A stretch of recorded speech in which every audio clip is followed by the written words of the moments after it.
You've got your mages, you've got your healers, you've got your brawlers, supporters, stuff like that. Typical RPG buzzwords. Ray tracing. 4K, high definition water. Tetsuya Nomura. My favorite buzzword.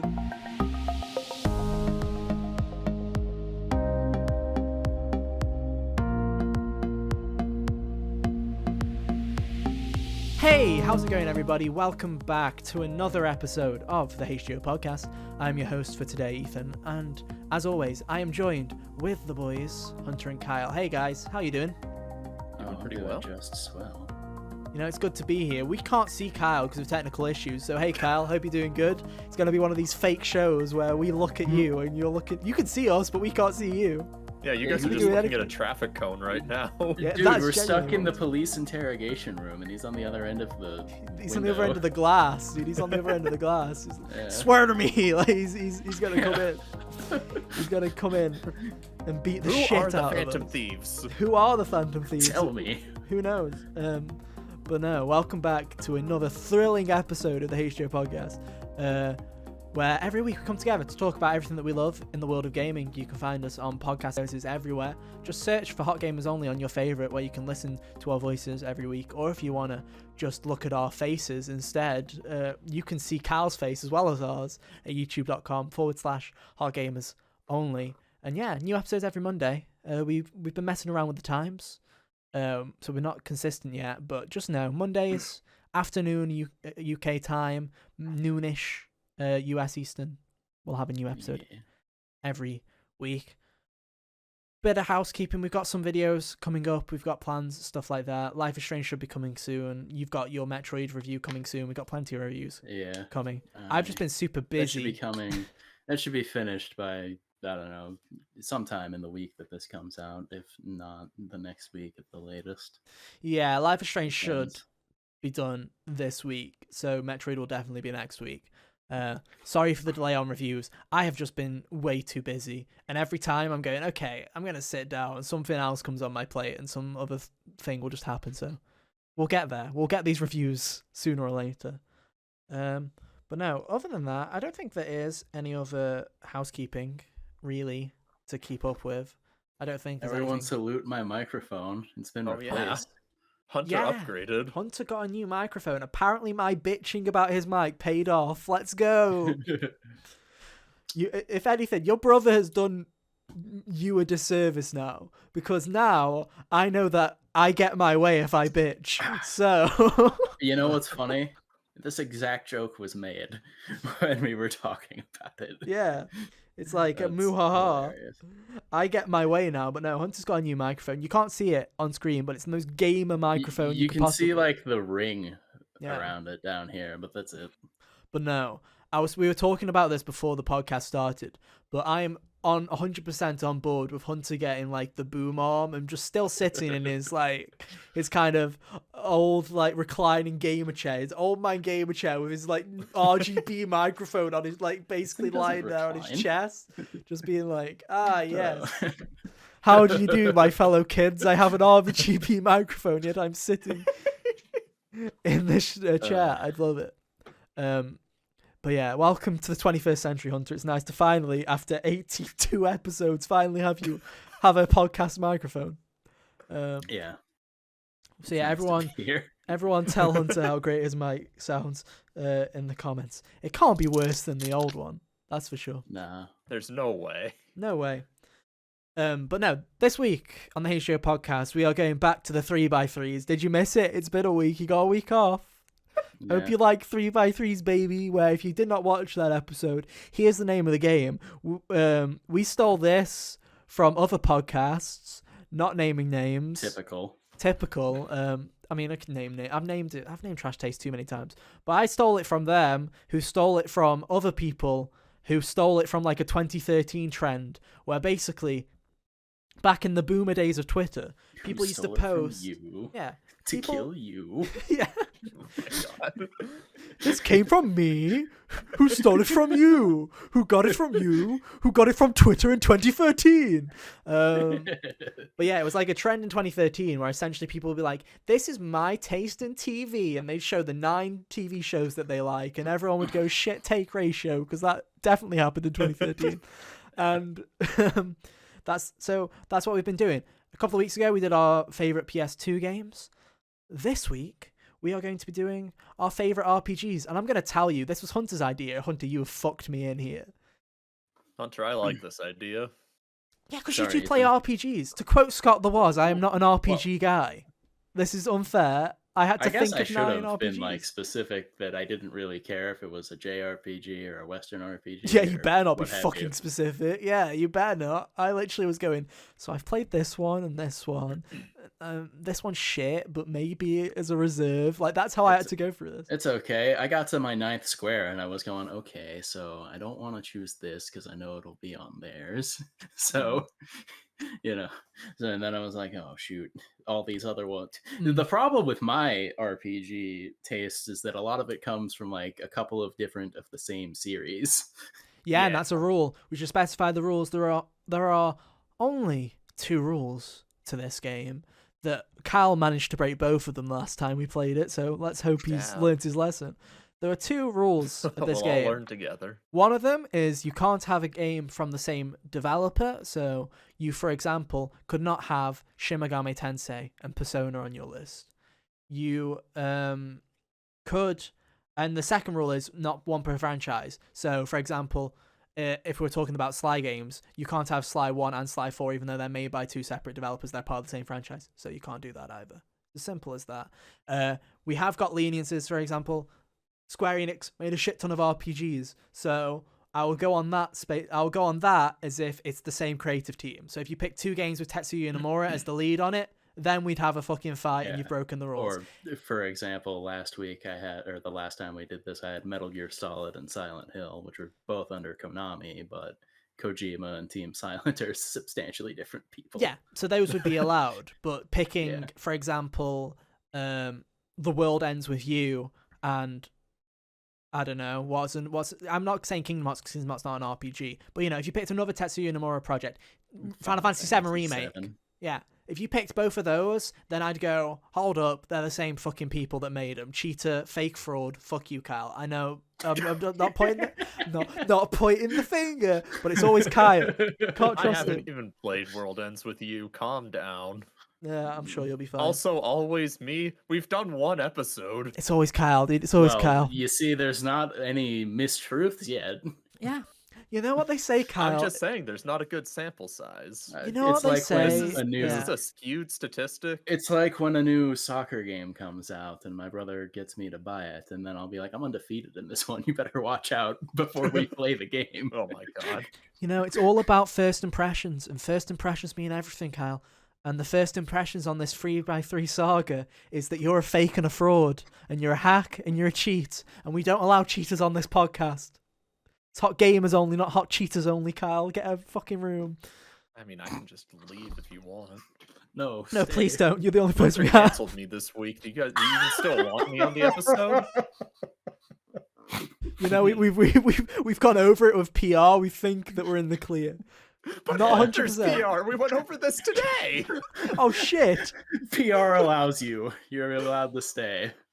Oh no. Oh boy. But yeah, those are the 2 rules. We do not have a big staff if this is not evident. Yeah.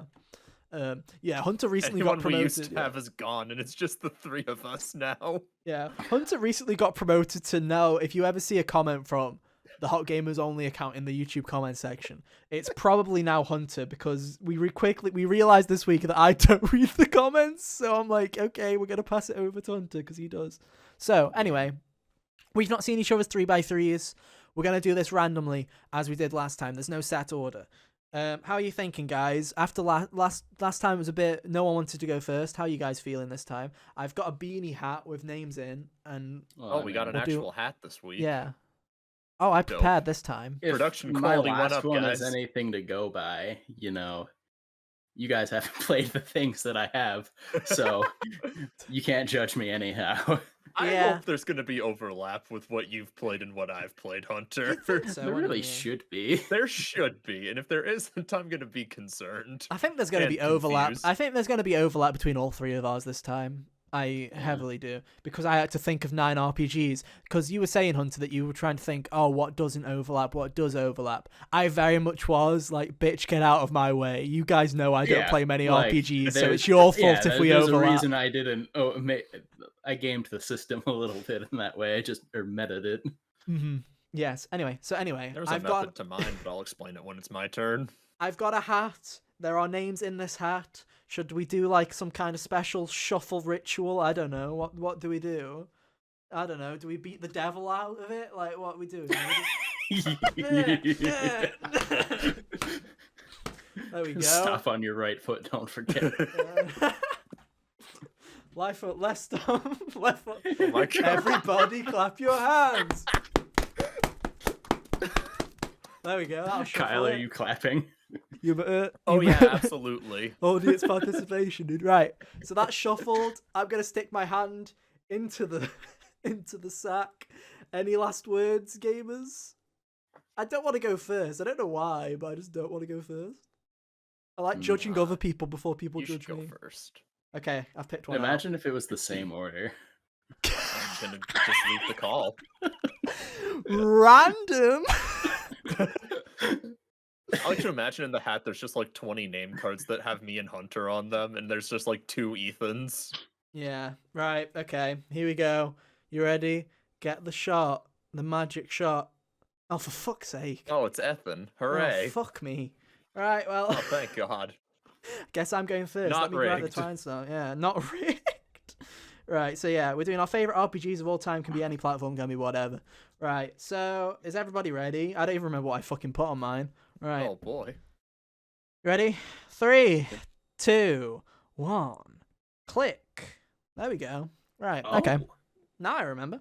Ah, Oh. kinda. Kinda. We'll get to it. So yes, for audio listeners, because we love you, we'll read them out individually. So my 9 games that I've got for my favourite RPGs are Bloodborne, Skyrim, Final Fantasy VII Remake, Fire Emblem Three Houses, Persona 5 Royal, Xenoblade Chronicles 2, Pokemon Fire Red, Undertale kinda, and South Park: The Stick of Truth.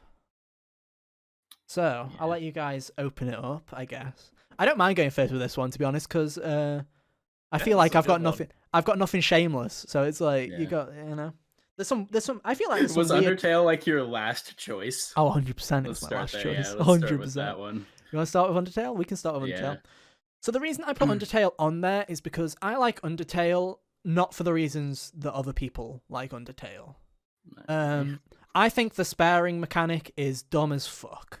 I honestly think that it's really stupid. And not in a... Like, at first I was like, oh, this is clever. But then the thing that doesn't work for me is most of the boss fights. There are some of them that I think are really good. For example, what's her name? She's like the one character I always forget. You know, the fish lady in the armor? Undyne. Undyne, that's it. Yeah. Like, I remember everybody else, but Undyne, for some reason, her name just always forget. Like, but her fight is cool because Yeah. the idea behind that fight, Kyle, is as the fight's happening, you have to keep running away, and then she's chasing you, so you have to literally run away from the fight and run to a specific area to solve the puzzle. That's how you spare her, is by literally leaving the fight to run away and get to the solution. Yeah, that fight sticks out to me specifically because I had her like dead to rights for like 20 minutes and was sitting there trying to figure out the solution Mhm. before eventually just on a whim running away. And I was like, oh, cool. Because I was gonna have to kill her because she was starting to like chip damage me into oblivion. Yeah, and you know, it's such a cool mechanic because what's the one thing that turn-based RPGs always universally tell you is you can't run away from a boss fight. Right. So the whole idea of the solution being running away from the boss fight is a cool idea. But then at the same time, for that one good idea, they have 20 million shit ideas. Like Toriel, who is literally... I think 90% of the fan base killed her because they thought that there was no solution and this was like we have to. True. because it was so dumb, because it was literally mash the button 16 times until she gives in. Like, I'm like, dumb. Or Papyrus, as much as I like Papyrus, it's like a joke of a battle, because it's just, you just keep sparing, and eventually, if you keep failing, he'll just give up eventually. I'm like, yeah, okay, whatever. Bit lame. But that's not the reason I like Undertale. The reason I like Undertale is its use of music and character to emphasize its story. That's the reason I like Undertale. That's the reason that, like, the characters and the music are the big draw for me too. I don't really care much for its philosophical hoopla that it tries to come at you with, because I'm just like, Yeah, I think all of I'm gonna kill who I feel like, and I'm not gonna feel bad about it. Sorry. Yeah, I think all of its meta stuff is, to me, a bit shit. I don't really like its meta stuff. There's some cool stuff that they do with it, but at the same time, I don't think the game is as clever as people make it out to be. But what it's really good at is building likable characters, telling a story that is quite a personal story, and it's quite a heartwarming story in a weird way, where it's very much a character relationship video game story, and I like that about it. But the one thing that I do love about it is its use of music to convey emotion.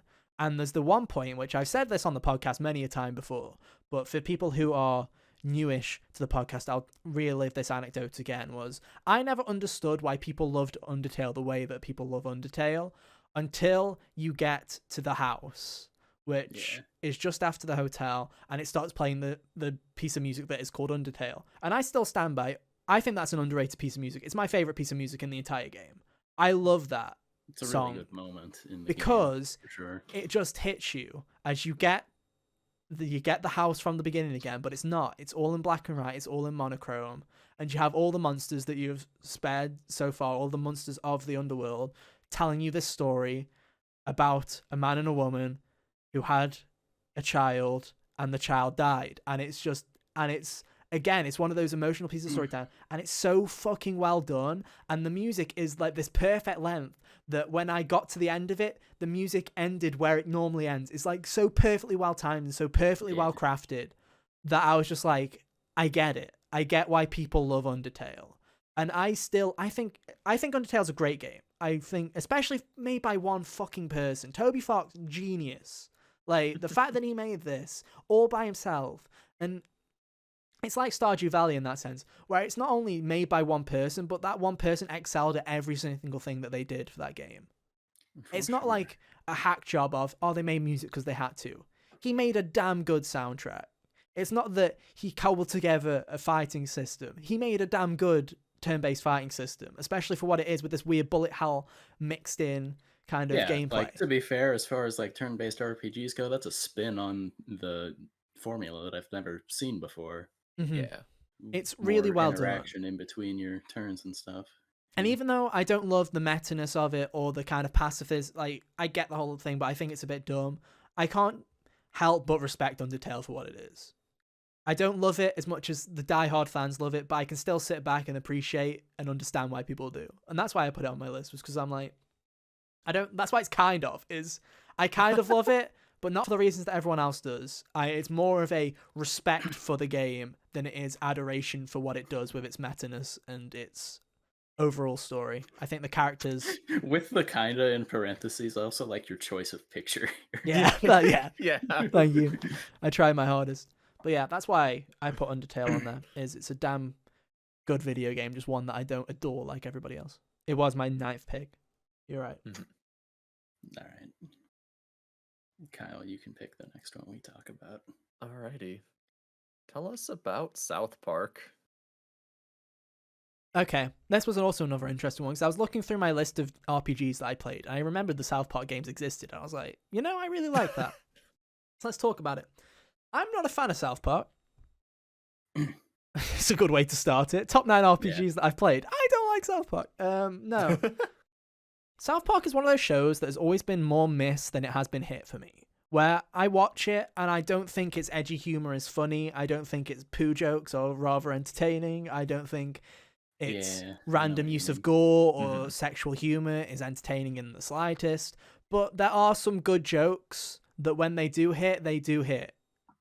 And also, I always, especially in the earlier stuff, not so much as of recent, but I think that in the past it has been a really good commentary on what the world has been like. I think it's one of those shows that has suffered from recent times of the world going to that point where I think Rockstar have said it, where they don't know what to do in a weird way with GTA 6, because GTA has always been a parody of society, but society's got to the point where it's a parody of itself, so it's kind of hard to do that. Saints Row as well has pulled it back in the reboot because they're like, we don't know where to go with this anymore, and I can understand why. But no, South Park has always been hit and miss with me, but the Stick of Truth, the first game in particular, has no right to be as good of a video game as it is. It's a fucking excellent turn-based RPG, to the point where, as someone that doesn't necessarily love South Park, I played it and I had a damn good time with it. Yes, it goes to those weird South Park places where you've got random Nazi zombies walking around, and you go and take a trip to Canada, and of course Canada is an old school NES top-down RPG like Dragon Quest, where you're walking on a really shit, and Final Fantasy where you're walking on a shitty map, and it's like all old-fashioned and they're all speaking like they're in the old times because it's a shitty old RPG. And it just has excellent moments like that where it's one of those games where, even though it's South Park, I feel like I can recommend it to people who... It is a really good satire on the genre. Yeah, not necessarily... If you hate South Park, this is not the game for you. If you absolutely despise it... Oh, I have knocked my headphones out. If you're not the kind of person that... If you're the person that hates South Park and everything that they do, this isn't going to turn you around and make you go, damn, I like South Park now. It's not going to do that. But if you're someone that's like hit and miss with South Park, and you don't get offended by South Park, you just don't necessarily always find it funny, this is the kind of game where I can still recommend it to you just on the game alone as the quality of the product. It's a damn good video game. And of course it is, because it was made by Obsidian. Of course it's a damn good video game. Because, I forgot that little detail. Yeah, Obsidian's fucking fantastic at what they do, you know? Everyone says that... Most people say that the best Fallout game is Fallout New Vegas, made by Obsidian, you know? Yeah. Apparently the Outer Worlds is fantastic. I can't wait to play it when I eventually get a fridge. And same goes for is it Forspoken, their Skyrim kind of Elder Scrolls? No, Forspoken's the Square Enix game. Oh, no. It's Avowed. Avowed, that's it. Another kind of generic one-word. Yeah, they're so generic. The titles are so generic, but the game... But no, yeah, South Park is...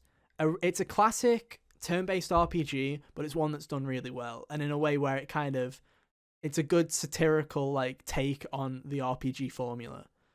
Yeah, I never played it, but my older brother did, and I got to observe a lot of it as it was happening. And I'm like, oh, it's funny that it's giving you the option to name your character, but also defaulting the name.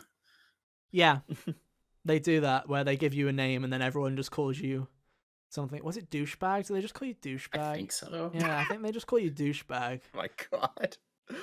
And because it's set, because the first one, which is Stick of Truth, is set in a fantasy Lord of the Rings kind of classic JRPG kind of style to it. So they're all wearing like mage's clothes and stuff like that. So they call you Lord Douchebag and shit. And it's yeah, that's it. Because you enter your name, and it's did you enter douchebag? And it's no. And it's oh, are you sure?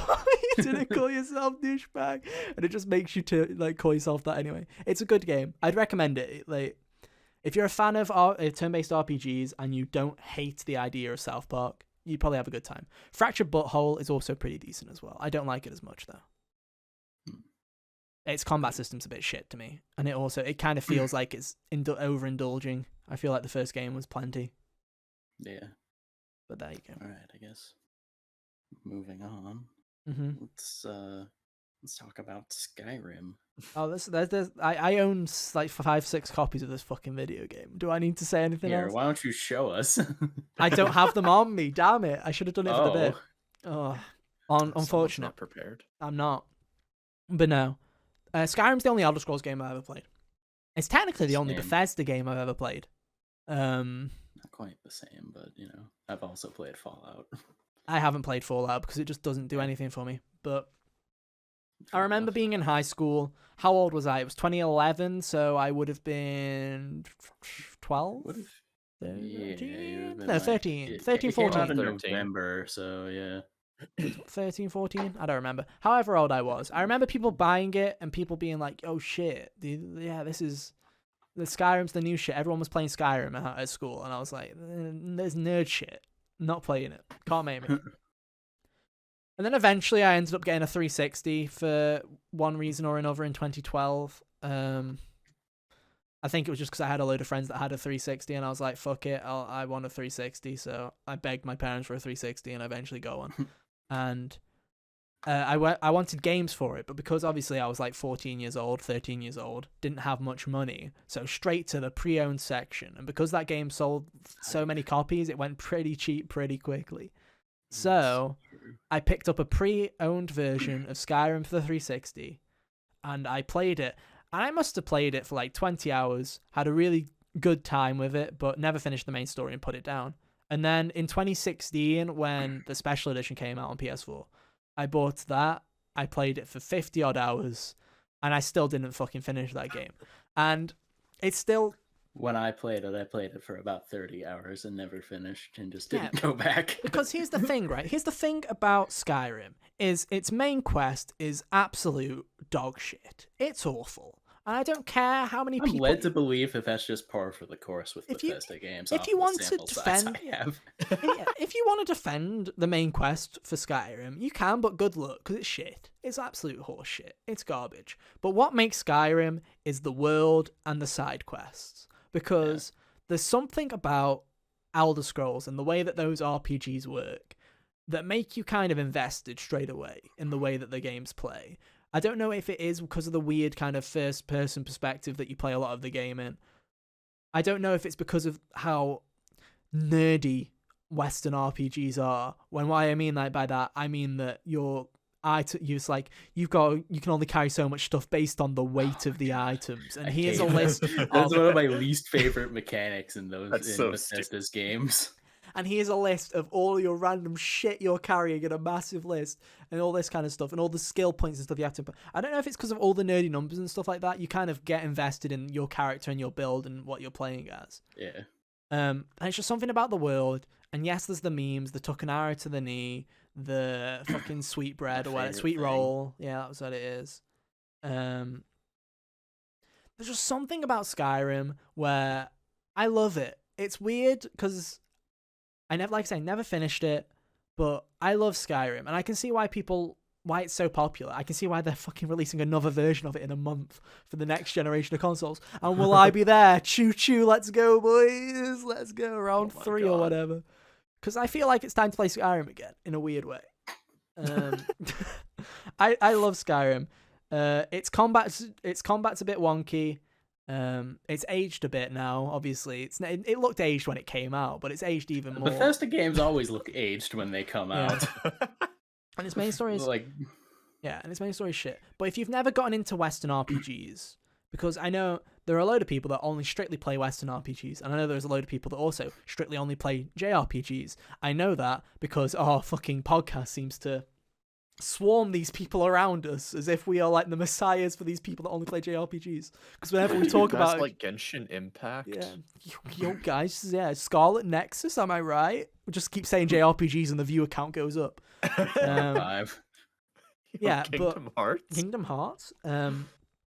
But yeah, it's one of those things where I'd recommend Skyrim as it's a good entry point to those kinds of Western RPGs where it's easy enough to get into, where all the stupid shit like weight and going through all these arbitrary numbers and what kind of race you are having an impact on what you do.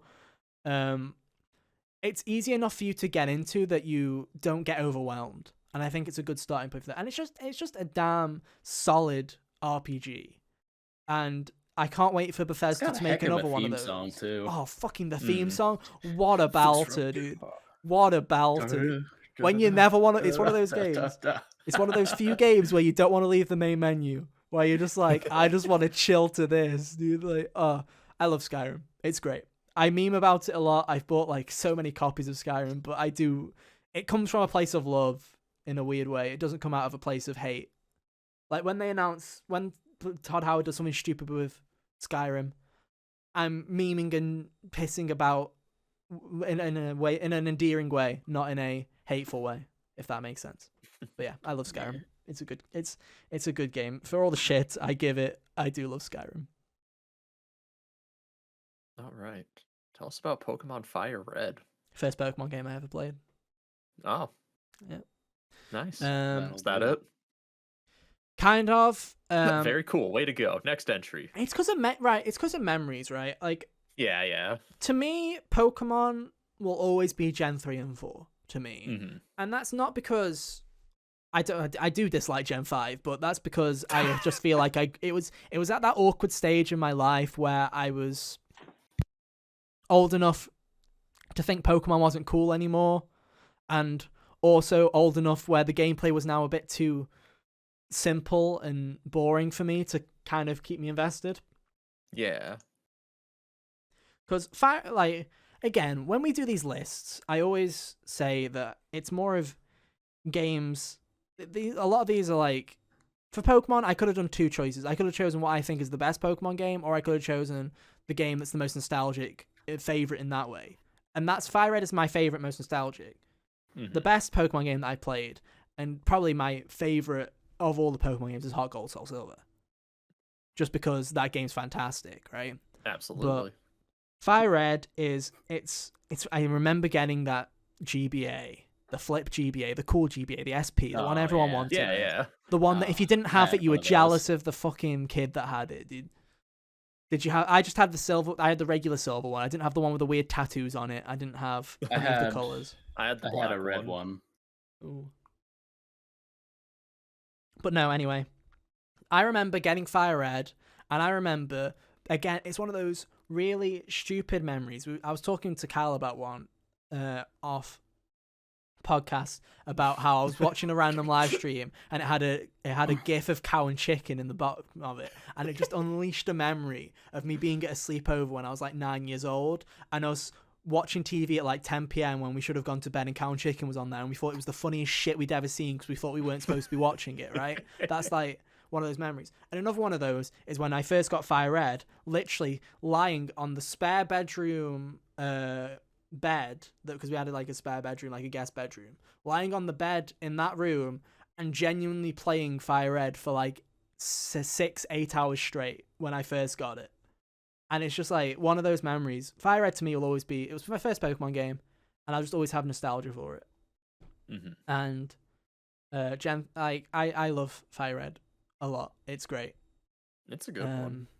I like it more than Ruby and Emerald. I know people love actual Gen 3, but I also like Gen 3 a lot, but I have more memories with Fire Red. And like I say, Gen 4 is my favorite generation, but I put this one on here because it's where it started.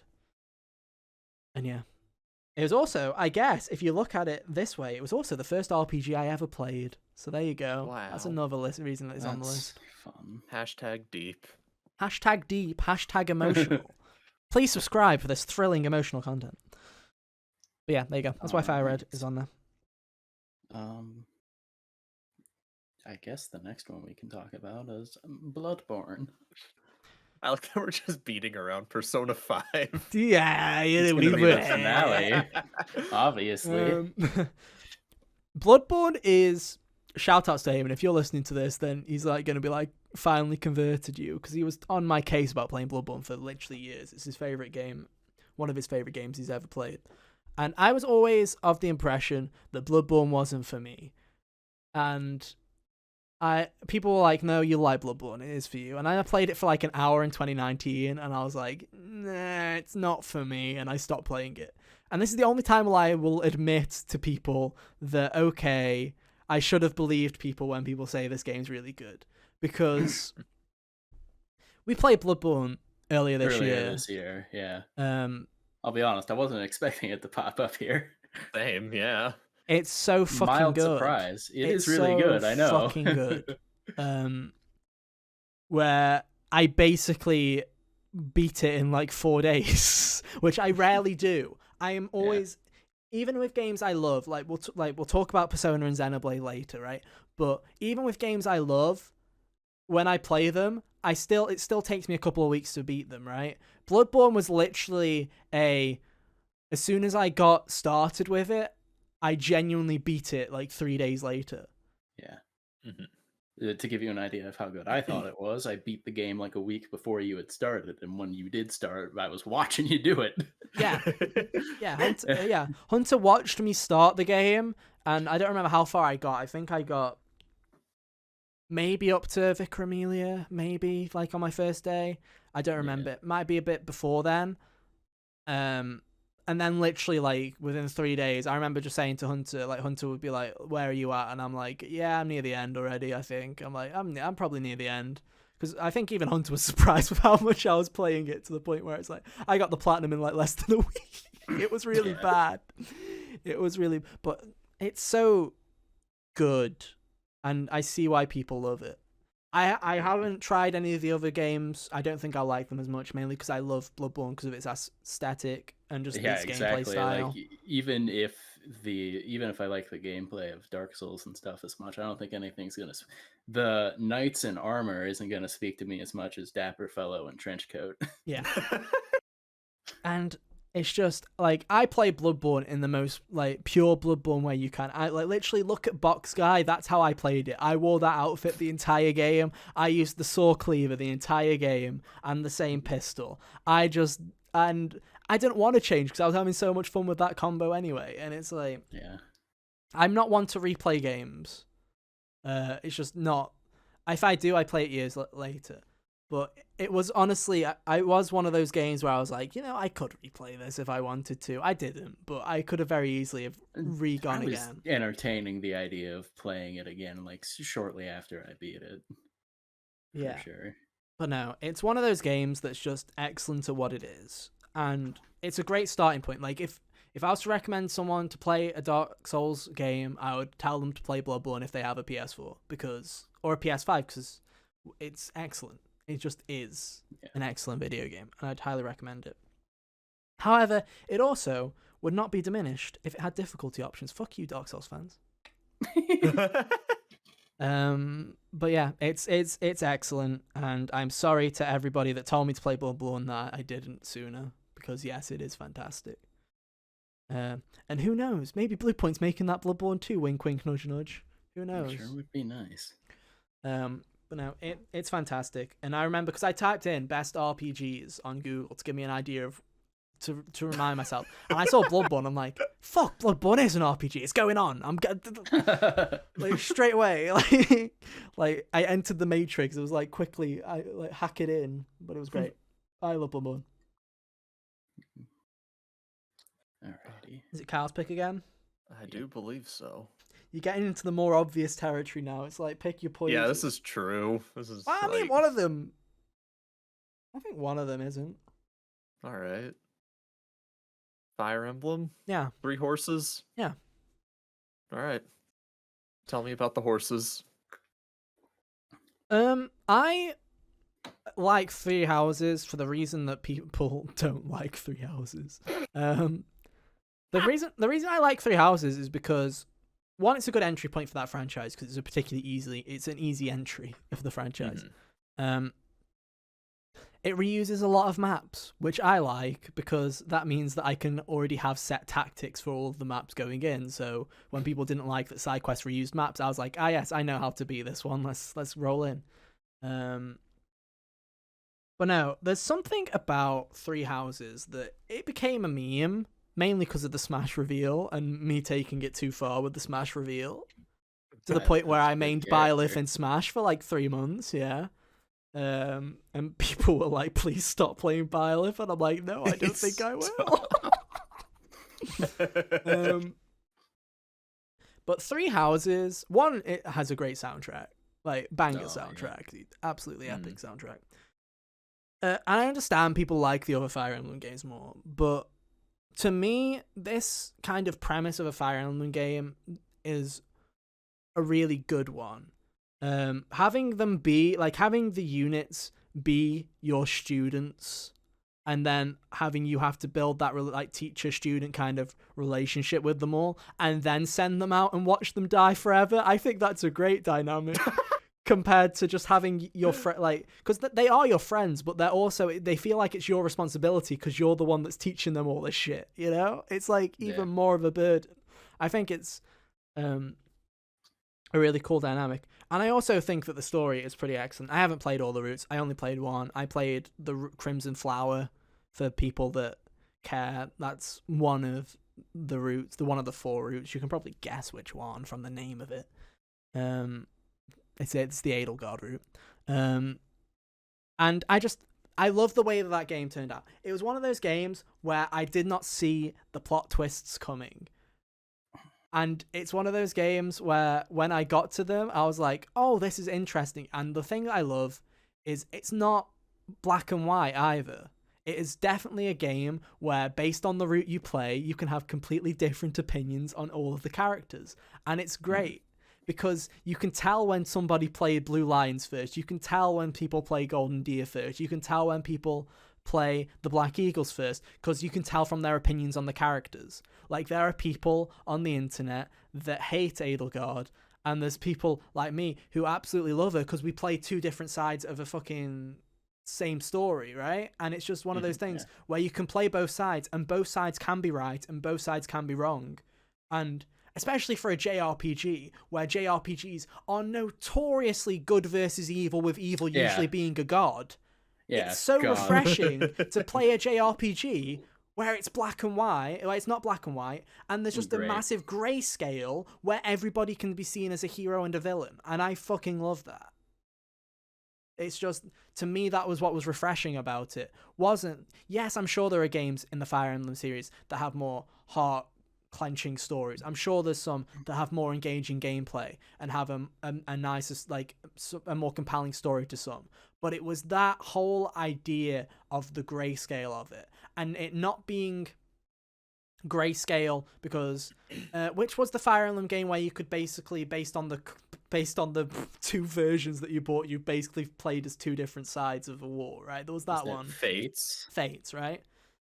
Unlike Fates, where that choice is very much like one side is it's one like side. It's like which Pokemon game you pick. One, all the routes are in the game, and 2, you being a part of one of the stories obviously determines the ending, but it doesn't. The conflict always comes to the same point, and it feels like it's basically, to me, it's more 2 sides of the same thing rather than the main characters in this side or the main characters on that side. It's, you can see this from a perspective of your character out of it, that it would always come to the same point. And it's just which side of the history are you seeing it as. And to me, I just think it's super interesting, and I hope that they do more with Fire. I think the social system was pretty fucking piss poor, but it's pretty underwhelming. I feel like 2 character models in front of a JPEG for every social scene, don't appreciate it. The UI is a bit clunky. I hate how big the dialogue boxes are. They are trying too hard to be Persona with a really ugly UI. But again, first steps. So hopefully the next Fire Emblem game, if they do continue to do stuff like that, which I hope they do, I hope they give it a better try, because it's very rare for a game to nail something in its first attempt at it. Yeah. But especially since the 3 games prior were all on 3DS. Oh yeah, compared to other 3DS franchises that have jumped to Switch, Fire Emblem did a great job. Compared to Pokemon, fucking miles better of a job than. There's still the rough patches. There's still the kind of 3DS kind of tricks that they are using, like the 2 character models on a JPEG. Yeah. But I still like Fire Emblem Three Houses a lot, and I know a lot of people like Fire Emblem Three Houses a lot, and I know it gets a lot of shit, but I like it, and I can't wait to see what they do next with the franchise. My hope: do one story that's really well polished. I think Three Houses is real. I think Three Houses, with all of its perspectives, is really cool, and it's still a polished story. I just think it's a bit rough presentation wise because they had so much content to fill. If that makes sense. Yeah. This is kind of just like an aside thing, but when I was playing Scarlet Nexus, I was thinking that like Three Houses or the next Fire Emblem could benefit a lot from what Scarlet Nexus did, because with like their hangout systems and even the gift giving system, where like you'd give a gift to your party member, and then in the hideout you'd see them using that gift. Yeah, it was cool. And I cool. just thought that was a super cool detail that they didn't need to do. Because Three Houses had a gift-giving system, and they're just like, oh, hey, thanks, I was looking for this, and then it's never brought up again. Yeah. And I'd like I mean, I don't think like to me Persona is the closest. Like Persona as a franchise is the closest that I think we've got to a truly excellent kind of social system. But even with Persona, we've talked about it on the podcast before. I think there's ways that they can improve it, and I Yeah. think for there's sure. plenty of room to grow in this kind of area. But I hope they continue with it. With how popular Three Houses has been, I'm all but certain they will continue to go down that route. But Mhm. we'll have to see.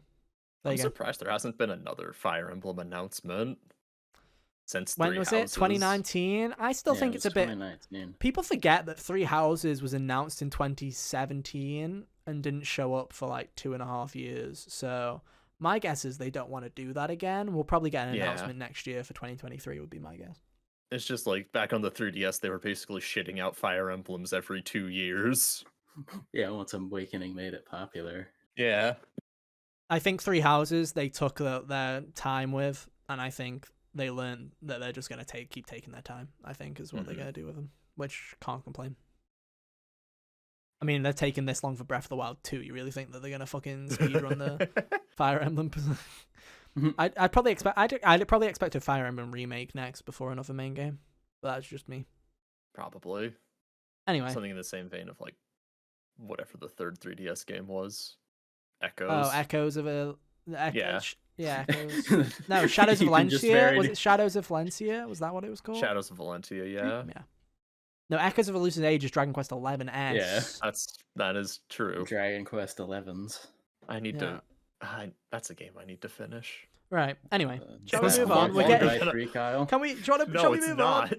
Shall we move on? Because we're already go getting... to Final Fantasy VII Remake. Final Fantasy VII Remake, I think, is the only example... I think this is the only example we'll get of a game that everyone thought was going to be shit going in, with it actually being excellent. I remember saying... Did I say it on this podcast? I don't remember. I think this statement is too early. I was like...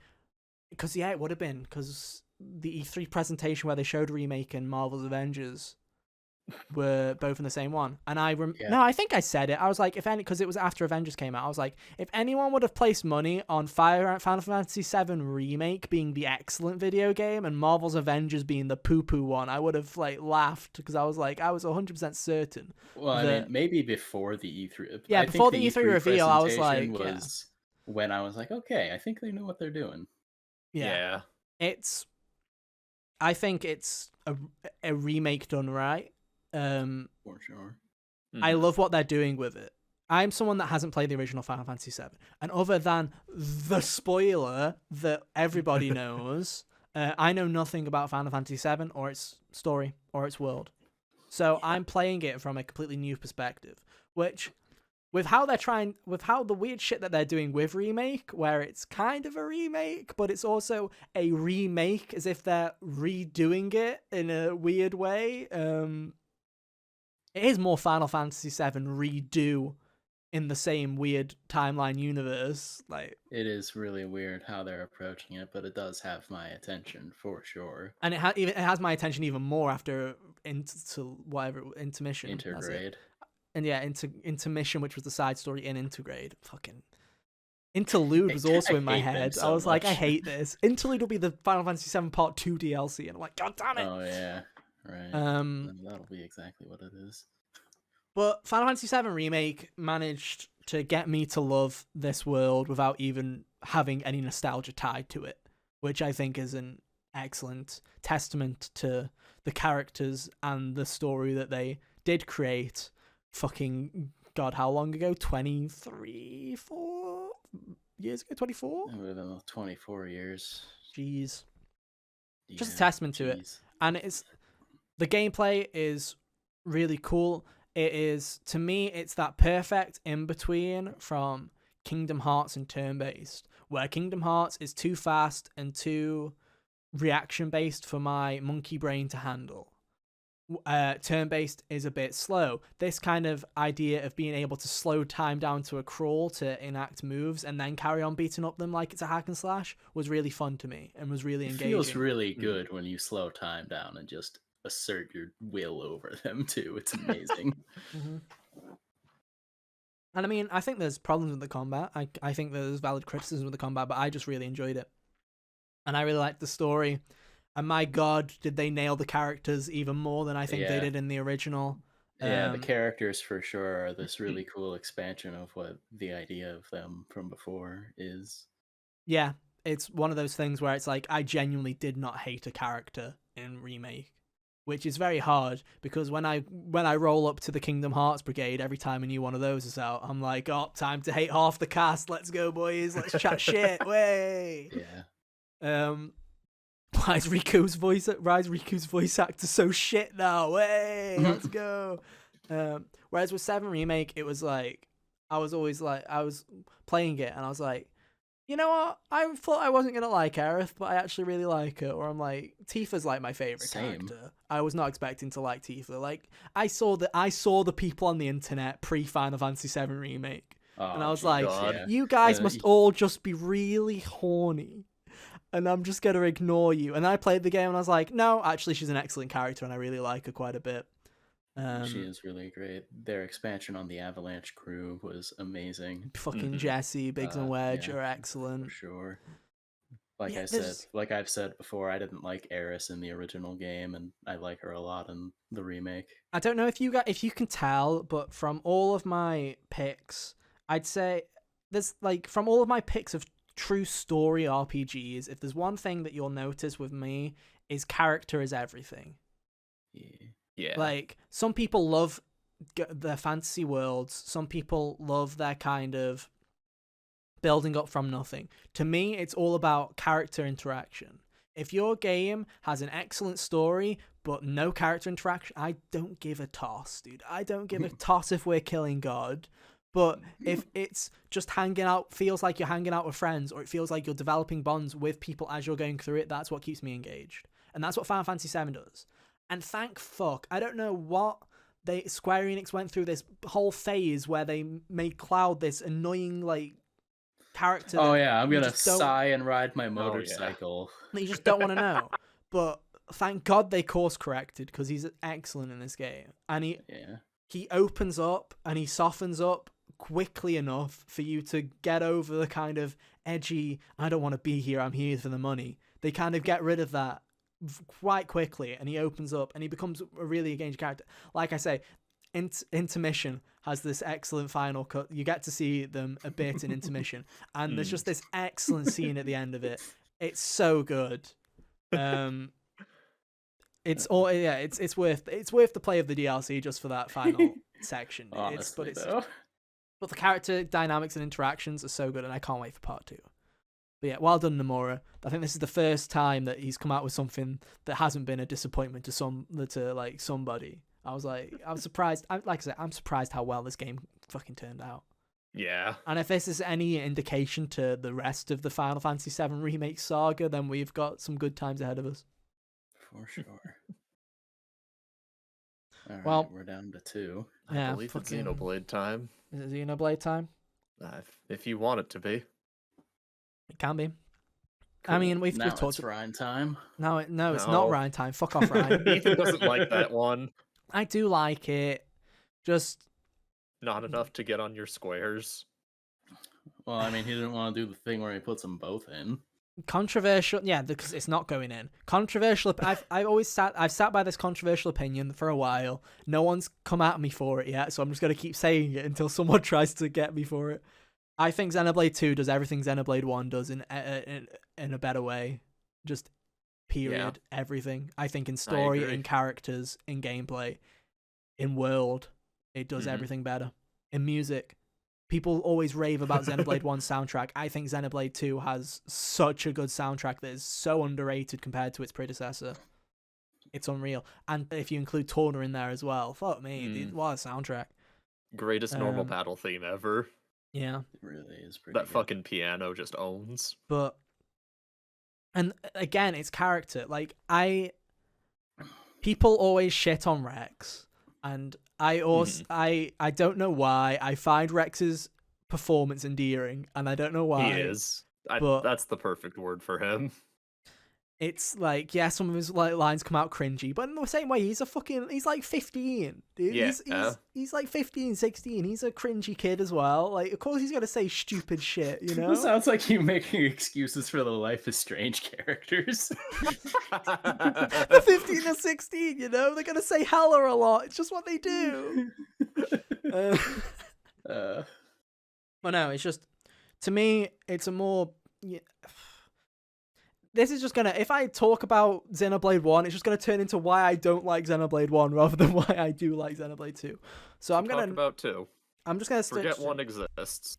Two's Just characters get rid are of that part of your brain. Two's characters are excellent. People always go on about the sexualization of the characters, which is there. I'm not gonna act like it isn't. If you've listened to this podcast before and you've heard me talk about Xenoblade 2, you know that I do. I also think it's a bit fucking ludicrous at times, and Nintendo should have done a localization effort on it instead of just canning it in and going, can't be us, because they did it for X. If they did it for X, they could do it for anything else. But the characters are so fucking endearing, and I think that people always go on about this, this kind of sexualization of characters, and then they kind of miss the fucking point of Morag as a character, who is by far, like, one, just an excellent character in general, but also a great character study into what it means to be a woman in a lot of ways, and just her as a character, not like, and just who she's been brought up to be and how she's brought up in this world. Just a fucking fantastic character. Everyone's fantastic. Zeke is just absolute. He's the best. Gold. I love Zeke. Like, absolute gold. All the time.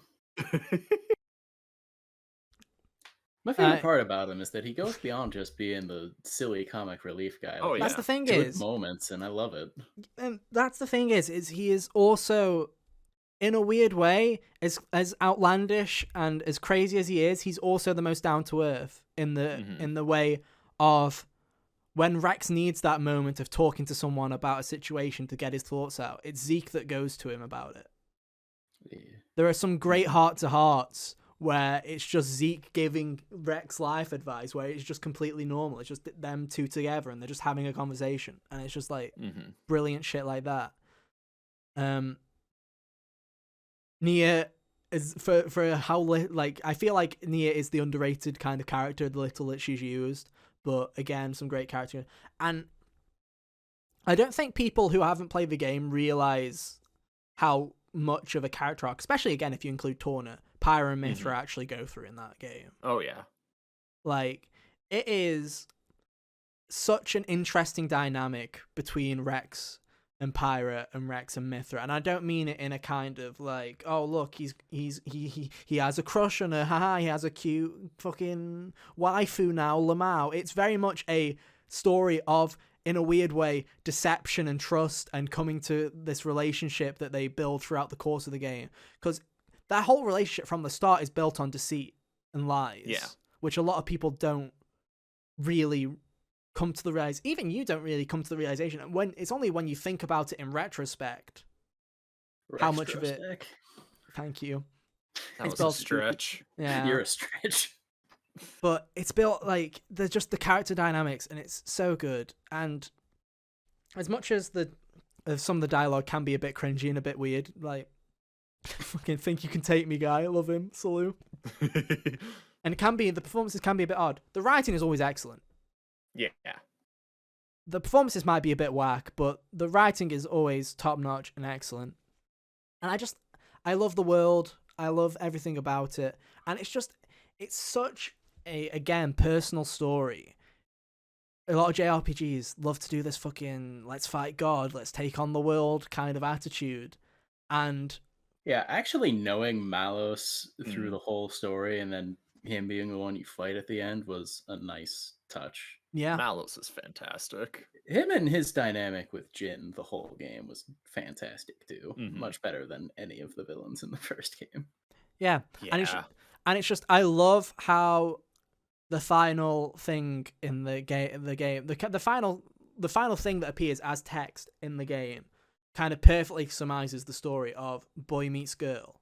And that is as simple as the fucking story is everything about the story can be condensed into those 3 words. Mhm. That is the story. Like Xenoblade 1 is like a fucking mess of a story when it comes to like how many it's It's a like bit all over the it's all place. over the place. Whereas Xenoblade 1 sticks to that core of the first chapter is literally Blooming Skull, but by the end you can use that to describe the entirety of the fucking arc of Rex and Pyra. And it's just like Mhm. it's a more personal story. In my opinion, it's just a more emotional story. It's more built on its characters than it is based on the world and what's happening around them. And I think that's why I like it so much. It has its problems, and I probably would have been nice to have a localization so people, not necessarily because I am offended by it, but just so people would shut the fuck up and stop using that as a excuse It's to blast the game. like Honestly, though. since Because 2017, it comes back like once a month on Twitter. It's the dumbest Oh shit my goodness. ever. yeah, and it's just the thing is if you took those visual elements away from it and they did do that localization effort in that regard, the conversation would be completely different. Because there's nothing Yeah, in it'd the be like, okay, there's but we nothing face with the censored this, there's blah nothing blah blah. there's nothing Would with probably pop up a lot. there's Mhm. nothing with the game itself though to garner that kind of reputation from the people that haven't played it, if that makes sense. Exactly. But yeah, I love that game a lot. It's fantastic. And replaying it this year again solidified it for me. You okay, Hunter? Yeah, I'm good. You're looking into the Just like. noise coming from the outside that distracted me for a minute. Yeah, But yeah, are we done? All right. yeah, it seems like we're down to the one. I mean, You wanna just Speaking of skip it? stories built on their characters, You wanna just skip it? I like this has got Ethan's bit has gone on for a long time. Like, do we need to talk P5 and why he likes it? Do we? Who knows? I'll give a quick. I tell you what. quick summary. Give us the I'll get- TLDR. I'll give it like. If we get to 1 hour 10 on the recording, then I'll cut myself off. Which is like I was just gonna say 5 minutes. yeah 5 yeah 5 to yeah, but I'll say 5 minutes and I'll end up being 6. But We're anyway, not turning this episode longer than the spoiler cast. yes we are. There's no way. No, Persona 5's always been a personal game for me because I played it when I was in a really low state, and the game I didn't expect to fall in love with the game. My friend Eamon, again, Kyle had been said that I would like it. My friend Eamon was I did. the one who really got me to fucking play it because he was like, no, seriously, this will be up your alley. You need to play it. And I was like, fine, I'll play it because none of my friends want to talk to me and I finished uni and I've got no social life. So let's do it. And I did not expect, because the first arc particularly hits close to home, not in the way that you think it does if you played the first arc of Persona 5. I'm not talking about any of the abuse or something like that, but Anne and Joker as characters and scenarios really reflect me on my life and how I in a weird way. So that instantly got me in, and man, it's just such a fucking endearing game. It's my favorite game ever made so far. We'll see. Why I picked 5 over 4 is just I love that cast of characters too much. There's not a single character that I hate. Like, I jokingly hate Morgana, but I don't really hate Morgana, if that makes sense. It's more like he tells me to go to bed, I tell him to shut the fuck up. He's annoying, but he's art annoying, does but I make still like sense. him. Whereas His heart's in a good place. and just the gameplay is refined. It's like I like Persona 4 a lot as well, but I also dislike cast members in that game. If we're not even talking about me not liking the gameplay as much. And just also I think that game just has its, like, everyone knows that game has its own style, it has its own sense of presentation, just everything. And the dungeon design I think is fantastic. It's so good, especially in Royal when they fixed all the fucking problems with the dungeon design that I did have. Yeah. For sure. And I think that going from random floors to linear dungeons was the best decision that Persona made to go into a more mainstream appeal. And I can't wait to see what they do next in the year 2027. And there we go.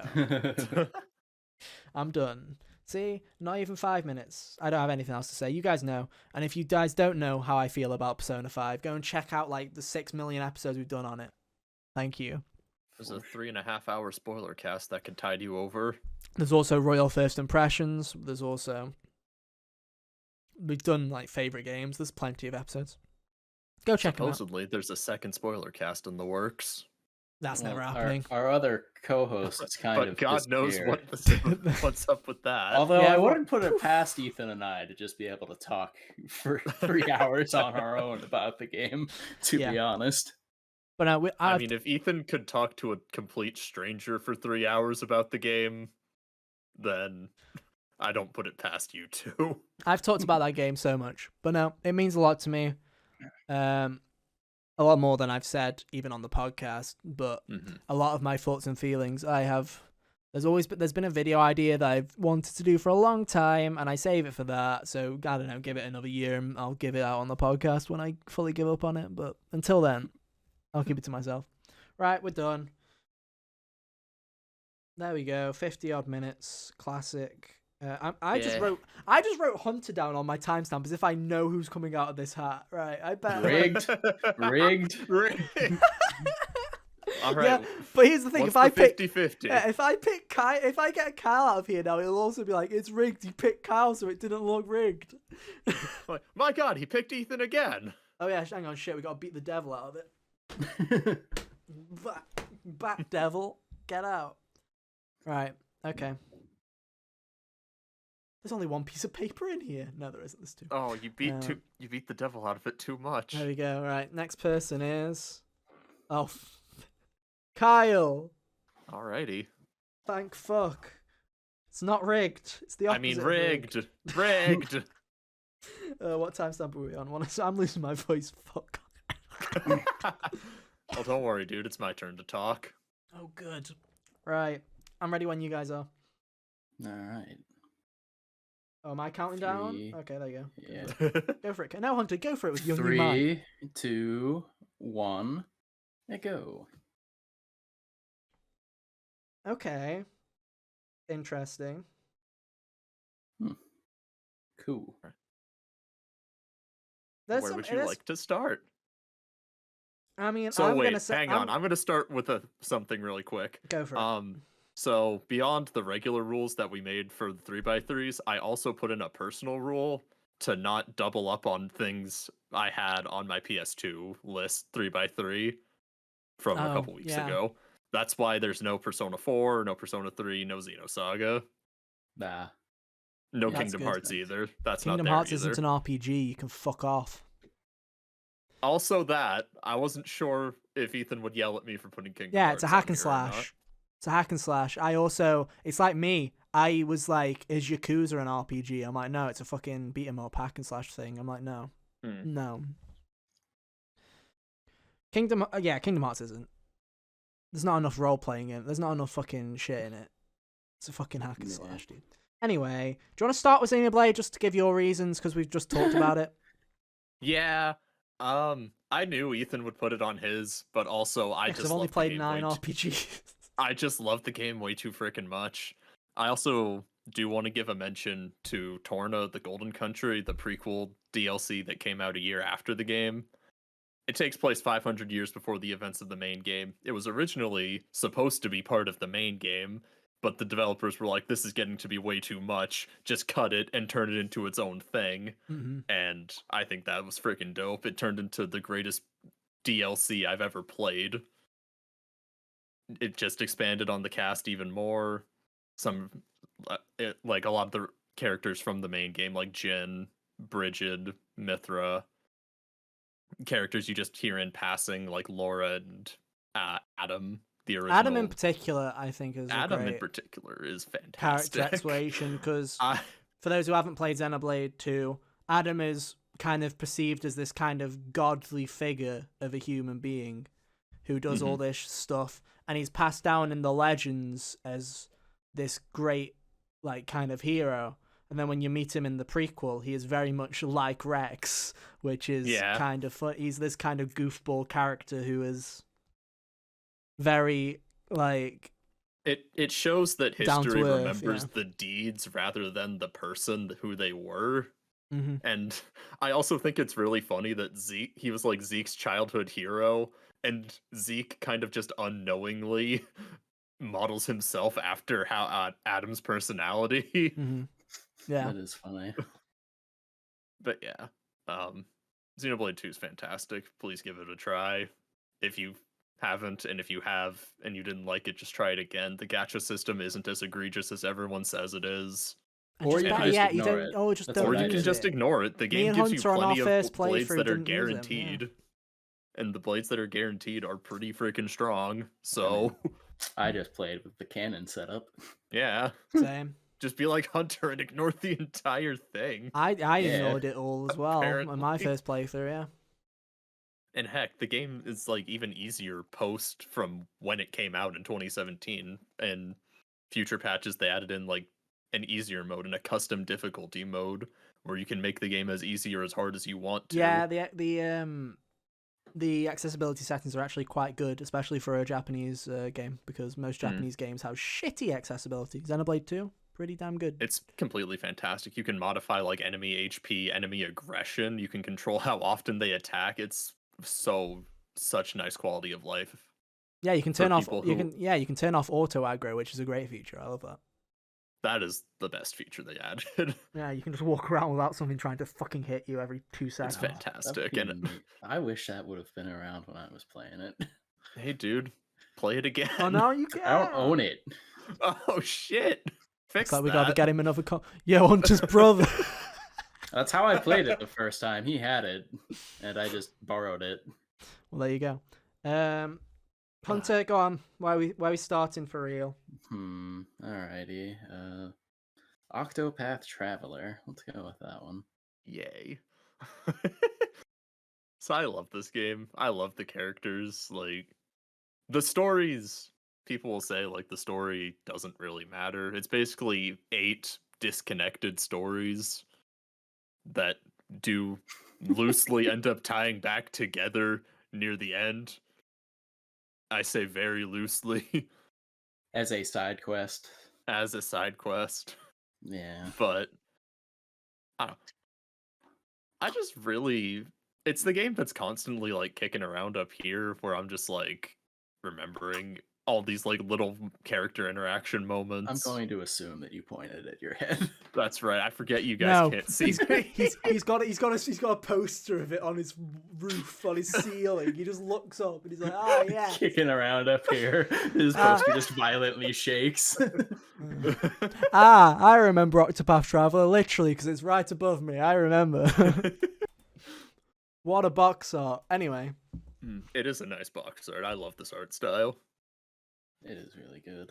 Segue. The game itself is just super fucking pretty. It's definitely like a callback to older Super Nintendo RPGs, which is definitely the reason why I liked it a lot.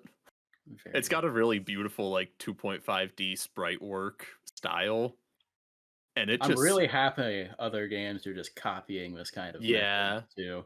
I'm with glad stuff that like this is just triangle its own strategy. visual. Mhm. Yeah.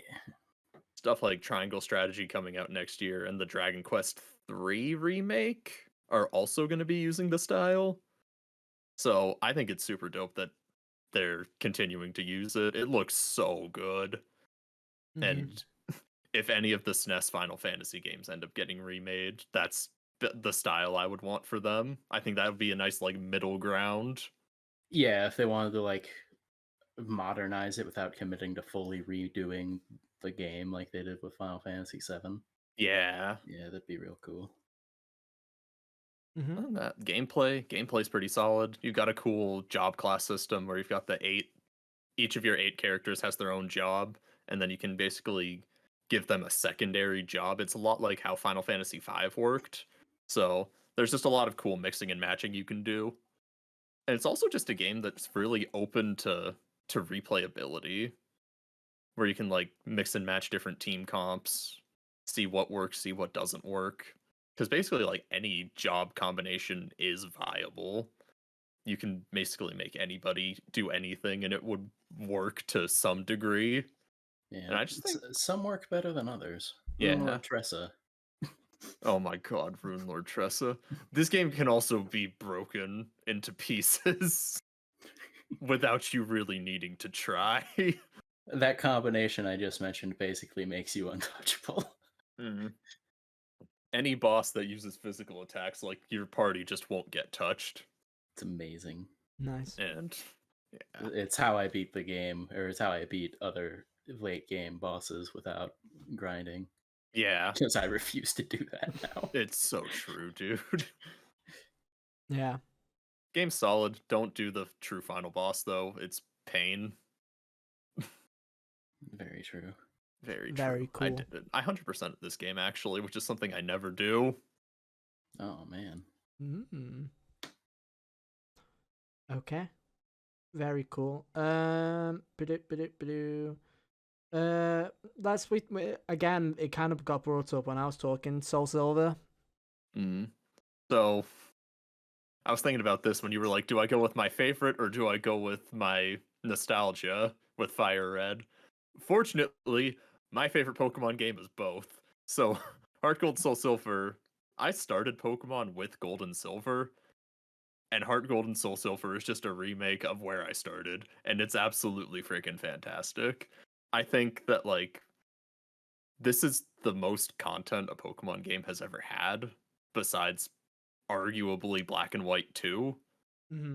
And I think that just the amount of polish they put into this game is just it's they didn't need to go to do all of the polishing and quality of life that they did, but it all just comes together so nicely. Yeah. And I think one of the biggest complaints that people had with, or one of the biggest things I didn't like about the original Gold and Silver is that when you went to Kanto, it was pretty easy. Like they didn't really, it wasn't that much of a challenge from just beating the regular game. But in the remakes, they upscaled Kanto's like they basically gave all the gym leaders like a 10 level buff to their Mhm. to their teams, and I think that it's just like it feels like it added a lot more to it. It gave you something to work towards rather than just being like, all right, beat the Elite Four, time to plow through Kanto. Mhm. Good old victory lap. Basically, yeah. Now, Soul Silver and Heart Gold do hold a special place in my heart, mainly because I thought Diamond, Pearl, and Diamond and Pearl, I thought would be my last Pokemon games because I remember seeing the ads for Soul Silver and Heart Gold coming out. I'm like, I don't know, am I too old for Pokemon? And I was in London at the time. I remember it vividly because it was at the same time Red Dead Redemption was coming out. They both came out around the same time. And I remember being like, you know what, screw it, I'm gonna ask for it because we were on a vacation in London, so it was like, you know what, fuck it, I'm gonna ask my parents, and they were like, yeah, sure, because we were with my cousins and my cousins got it, so I basically blackmailed them, going, they got it, is for me, and took it. Is for me. Can I has? Yeah, is for me. Yeah, took it. We both picked Soul Silver, by the way. Great taste. All my homies hate Heart Gold, dude. All my homies hate Heart Gold. But I remember playing it again and being like, damn, no, it's a really good game. I love It is. Heart Gold Soul Silver. It's a shame it's like the fucking gold dust Impossible at this stage, to yeah. find. But it's excellent. And this is like by far the Pokemon game I've replayed the most. Mm. It's Yeah, just so I've well hardly polished. I just don't replay Pokemon games, but I do love it. It is. It's damn good. And also just having Pokemon follow you as well. That was cool. Mm-hmm. Just having the little guys follow you behind you was just a little detail that I loved. Mm-hmm. And even like the new additions they added, like rematching gym leaders and post game and the Pokeathlon, even though it's just like little small things, it's like it's nice additions. Mm-hmm. Yeah, definitely. Definitely. Hunter? Alrighty. Kyle, why should they localize Mother 3? They shouldn't. Because Terry Crews said so. Terry Crews doesn't know what Terry Crews just sees something and is like, fuck it, I'm gonna send tweet, whatever that is. You know what I mean? What are you Like, talking about? Terry Crews loves Danganronpa. yeah. We were recording the podcast while he was doing that. I'm still mad that I know, didn't see right? it. Glad you're still bitter about that. Yeah, still bitter. Ethan and I got done, and he saw that, and I was like, "Wait, what? For real?" For real. But anyway, Mother 3, Kyle. No, Mother 3, it's a solid video game. Now keep in mind, my opinions are based off of the fan translation, but apparently the fan translation is like super faithful to the original Japanese. So Mm. I don't know how much truth there is to that, but I'm going to take their word for it. I believe I you. also haven't played this game in like a very long time. Okay. So my memories are going to be a bit hazy, but that's the price you pay when you put in your own stipulations to what you can and can't put on your 3x3. No. So It's Mother 3, unacceptable. unacceptable. I can talk about Xenosaga again, but nobody wants that. No, I'm good. Mother 3, I don't know, it's just a game that's kind of like always stuck with me. This is like the first big story game I remember seeing, or at least one of them, courtesy of our good buddy Chugga Conroy back in like Good friend 2008, of the show. 2009. Our good buddy in a very non-personal sense. None of us know Yeah. him. We've just all watched his content. At one stage or another, yeah. Mm. But yeah, I saw his Let's Play, and it was kind of like my first exposure to the Earthbound series beyond like Ness in Smash Bros. Oh, It's the first that's time I was where he's from. Did you? Yeah. No, that was a joke. That was a Okay. joke. I'm like, I can't tell. I if thought he he's was an being original serious or Smash not. character, dude. Like Captain Falcon? Yeah, next you tell me Lucas is from a game. Fuck. Dude, believe it or not, he's I from can't this believe game. they gave Kirby from Smash Brothers his own game. Yeah, I know, right? It's called Kirby Air Ride. Oh. Sorry, Kyle, we've been derailing this whole Mother 3 I have- segment. Dude, you're fine. I've got like nothing to say about Mother 3. My memories are so hazy on this video game. It's anti-capitalist. That's cool. That Yeah, is cool. where my commies are. Our game. Rise Our up. game. No. I mean, to be fair, of what I've seen of Mother 3 and then like Earthbound, it's always been the one that's been more appealing. The idea of playing has been more appealing to me than playing Earthbound, where I just kind of play that one because it is a little easier to get. Yeah, I do think Mother 3, like compared with the two, Mother 3 is definitely the more polished game. Mhm. Earthbound is just so slow going, and Earthbound has such a miserable beginning. It's like, I think it's terrible. Personally, I'm not a big Earthbound fan, That's the spirit. but I don't. Everything in Mother 3 is just like better. It took what Earthbound did and did it better. You have a better cast of characters. You've Yeah. got a dog in your party. That's rad. Can you pet it? I don't remember, Hmm. but Probably I don't not. think so. Heinous. I love how that's a criteria for you. Like, you brought that about fucking Persona 3 as well.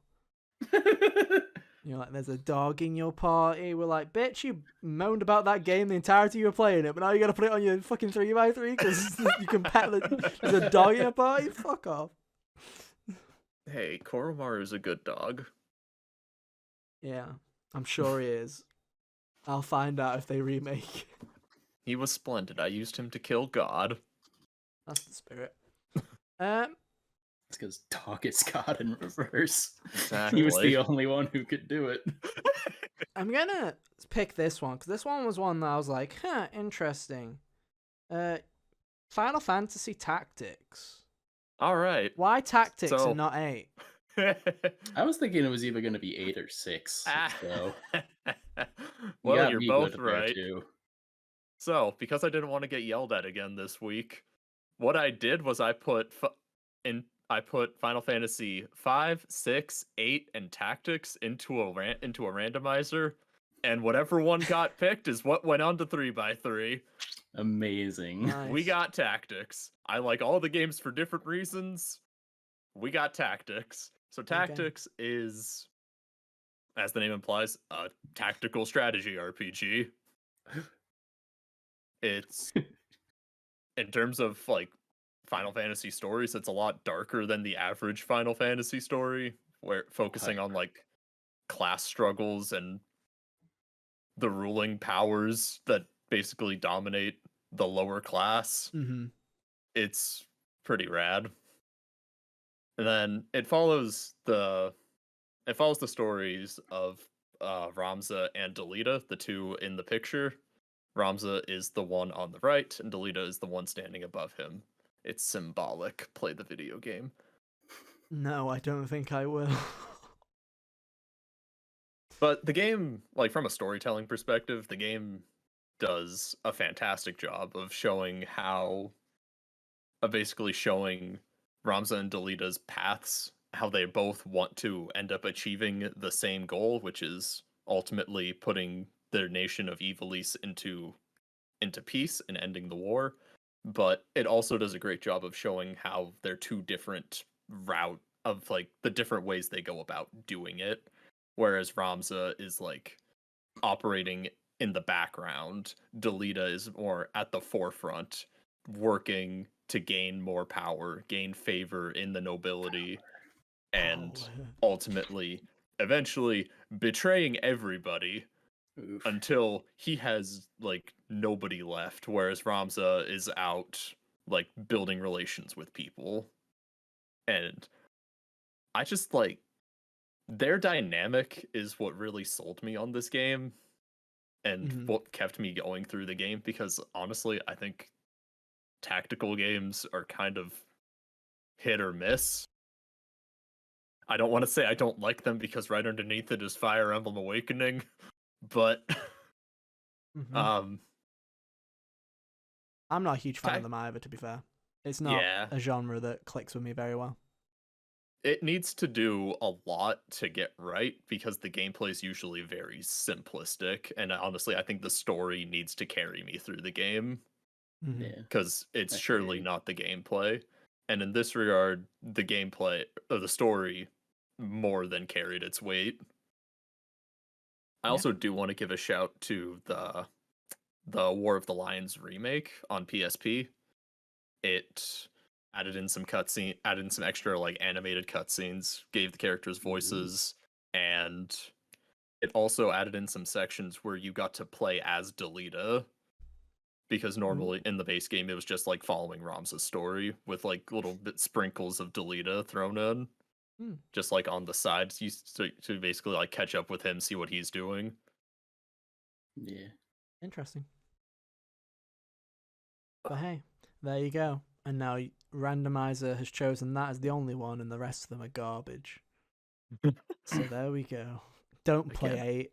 again, I like all of them for different reasons. 6 has a No. great cast of characters, great story, and 8 has great gameplay, and so does 5. But 5 was too similar to Octopath, so I didn't want to put it on here. Ah, Fair enough.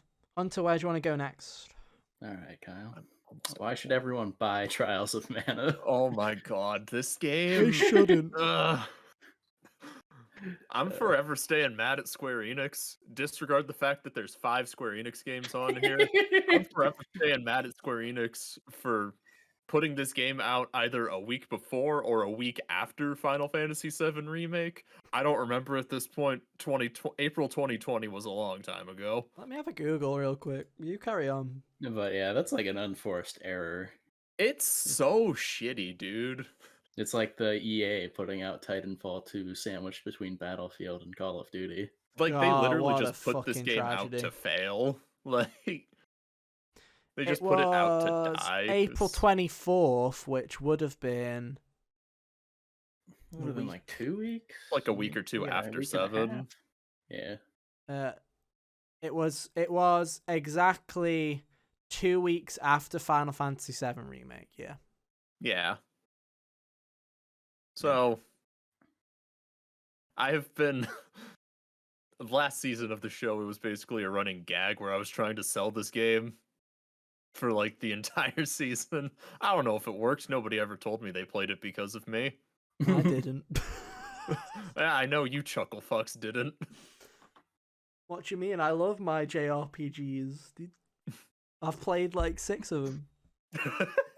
It's not 6.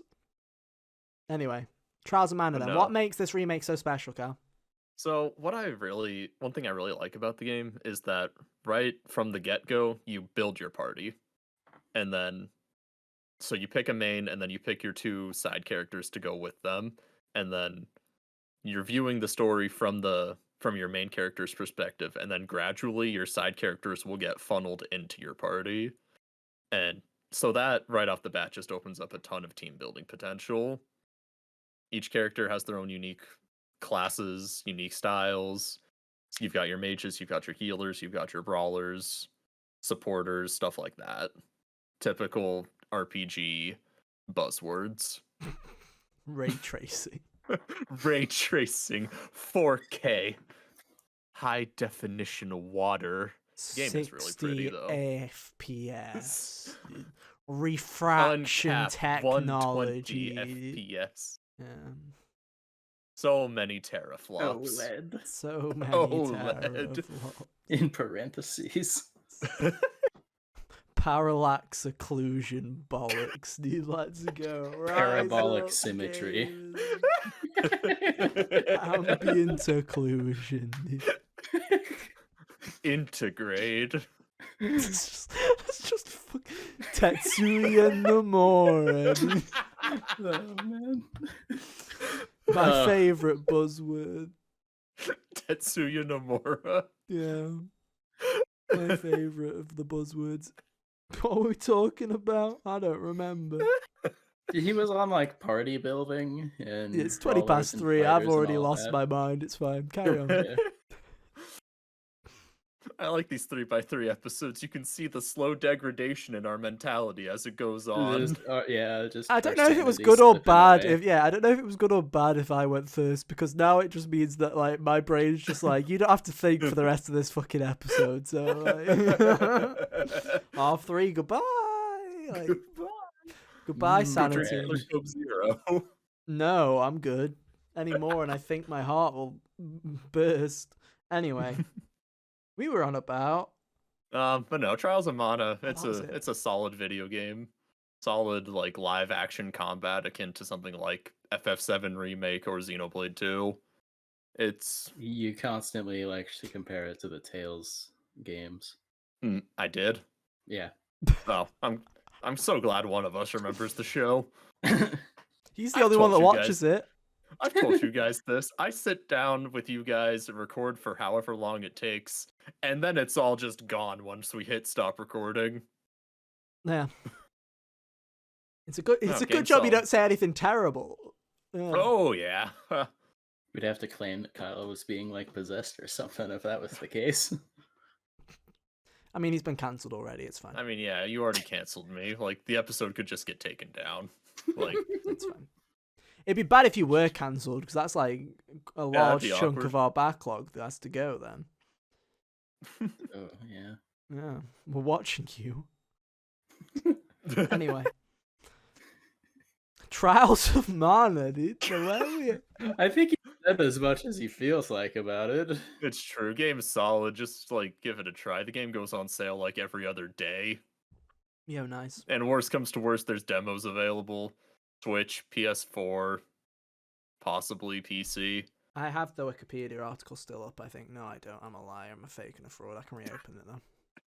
It's available on Microsoft Windows, Nintendo Switch, PlayStation 4, Android, and iOS. Android and iOS. Even you mobile people can do it. Yes, it was released in really July. If your phone can run Genshin, it can certainly run this game. Gosh, people play Genshin on mobile. That's Surprised pretty Genshin cringe. isn't on here. Oh, yeah, that is an RPG. Genshin's boring. There we go. What a Genshin's a review. bad video game. What a review. He has 200 hours on it, by the Or way. did you get a bad gotcha pull? Is that what the sentiment is?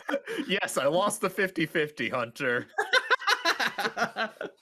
Don't rub it in. That was just. I just wanted to know. All right, Ethan, what's the next game we're talking about? There's so many choices and so little time. There's only 3 left. There's so There's only 3. Can you tell me which 3? I'm kidding. I know which 3. Okay, maybe. If we talk Fire Emblem. Fire Emblem. Reach for my hand. Wrong No, not game, that Hunter. one. Oh, This well, is the did one the with other one have a theme song that was with words? I don't believe so, but this is the one with Matt Mercer and Laura Bailey. So No, those cringe lords. God. Ethan should not have gone first. Oh man. Should I just go to bed and you two finish the podcast off so that I don't ruin it for everybody? Is that how we should do it? Like, No, You dude, have to this is stop the funny. video recording. no, I'll just leave it running for 10 hours. It's fine. Oh my god. Hopefully, I wake up before the hard drive goes full. Yeah. That was a joke. Alright, I Kyle, like why's- Matt Mercer why's and Fire Laura Bailey. Emblem But yeah, why? Awakening good? Alright, so Awakening. We're gonna need Yes. to take a step back a little bit. We're going back to 2014. Super Smash Bros. For the Nintendo 3DS and Wii U is getting reveal trailers. Yeah. And then a trailer for these 2 characters I have no clue who they are. Captain Robin Falcon and beat Lucina. them up. Captain Falcon beat the shit out of them. Oh, I It thought was Captain amazing. Falcon was the character that you didn't know. At that point, F-Zero was way dead. Oh Ugh. yeah. Last game would have been F-Zero GX. Still, Last game is still F-Zero GX. Yep. Does Mario Kart 8 count? No. No, it feels bad. Fast Racing Neo doesn't count either. God, do you remember that? Vaguely. Was Racing Neo the Wii U one? Because then What was about Crayola RMX, Scoot? right? Yeah. Anyway, I digress. So, what makes So anyways, Awakening trailer special? for Robin and Lucina drops, and I'm like, you know, I've never played Fire Emblem. Let's give this Awakening game a try. So I downloaded the demo onto my 3DS because this was back when I still used my 3DS. What's one of them? This was 2014. It was a different time, or 2013. One Yeah. or What the other. else were you gonna do? Play the Wii U? Yeah, dude. I don't even think I had a Wii U at that point. I think I got my Nobody Wii U did. with Smash Bros. I was gonna say nobody did. Dude. Nobody owned a Wii U. So, anyways, I played the demo and eventually got the full game, and I've replayed this game way too many freaking times. Where every other Fire Emblem game I own, I have not finished. I've played Awakening through at least like 7 times. Nice. That's a lot. Genuinely, like, Imagine if you just channeled that effort into the other ones. Yeah. it's not my fault the other ones aren't interesting. Fair enough. / have 10 story paths to go through. What are you on Well, by about? finished, you mean play all story paths or just one? I don't know. I've I'm never not- finished them. I'm not playing all 3 houses. I very much was like, yes, I got my. Oh, dude, story I'm path. 100%. I would be one and done, even if it was like 3 of them, unless like I really, really needed to play the game. Well, yeah, after it was that. mainly Mhm. with 3 houses. It was mainly because I felt like I chose the right one to play. Yeah. Like for me, I was like, yeah, I feel like I can stick by this decision and the choices that I made. I was like, I can- do think that 3 Houses and Awakening are really good entry points for the series. They're Mhm. very beginner friendly. Yeah, definitely. So yeah, Awakening. A game, like I said, I played it way too many times. The characters just really grabbed me. I think that like they were all interesting enough to keep me going through the stories. And I liked I don't know if it was necessarily the start of the Fire Emblem support conversations. I think Path of Radiance and Radiant Dawn might have done it a little bit, but Mhm. this is the one where it got like fully expanded upon. And this was also the game that introduced like the marriage mechanics, and by extension it also added in You could get the- married in that one. yeah, Wow. and it also added in the child units. Ew. Send your children to war. Go die for Gross. me, children. That's funny. Because no, 3 Well- houses does not have that. Yeah. Thankfully. What a Hunter's like. No, I don't know, Hunter. There's like this weird like hyperbolic time chamber world that ages up your kids so that they're not like babies. Chuck Well, I them in guess the it's a good- pool. I Pull guess the it's a bizarre. good thing they're not kids, but I really hate the shortcutting getting you to care about somebody by making them the offspring of a character you already know. It's one of my least favorite methods of storytelling. Oh, really? Yes, I hate it. It's been done Oh, good like once, and that was like Gohan. shit. There you go. Don't worry, Hunter 3 Houses doesn't have that. That's cool. It just has fucking .txt at the end that tells you what happened to the character. Hype. Sorry, Kyle, what were you saying? I think I've said everything Social about systems? Awakening I need to say. No, fair Um, enough. Yeah, This was the one that took out permadeath, right? Or it you could turn is. it off. It is, and I think that's definitely what makes it so accessible to new players. Added in, it took out permadeath and put in an easy mode. It was like very beginner friendly, which I think definitely All the helps things the that made the series. 12 people who were familiar with the series beforehand angry. Oh Yeah. yeah, because Uh, it's not like those features weren't still in the game or anything, and they could still play it the way they wanted to play it. How mhm. dare more people get invested in the thing I like? It's not allowed, dude. It's not allowed. Not It's banned. allowed. It's super weird, right? Banned. Bad. Before we ask you about these final two, I do just have to say for a second, Hunter, when you said permadeath, I heard Kermit, so I was like, Kermadeath? Like, what's that? Kermit's dead? Yeah, like, he killed Kermit?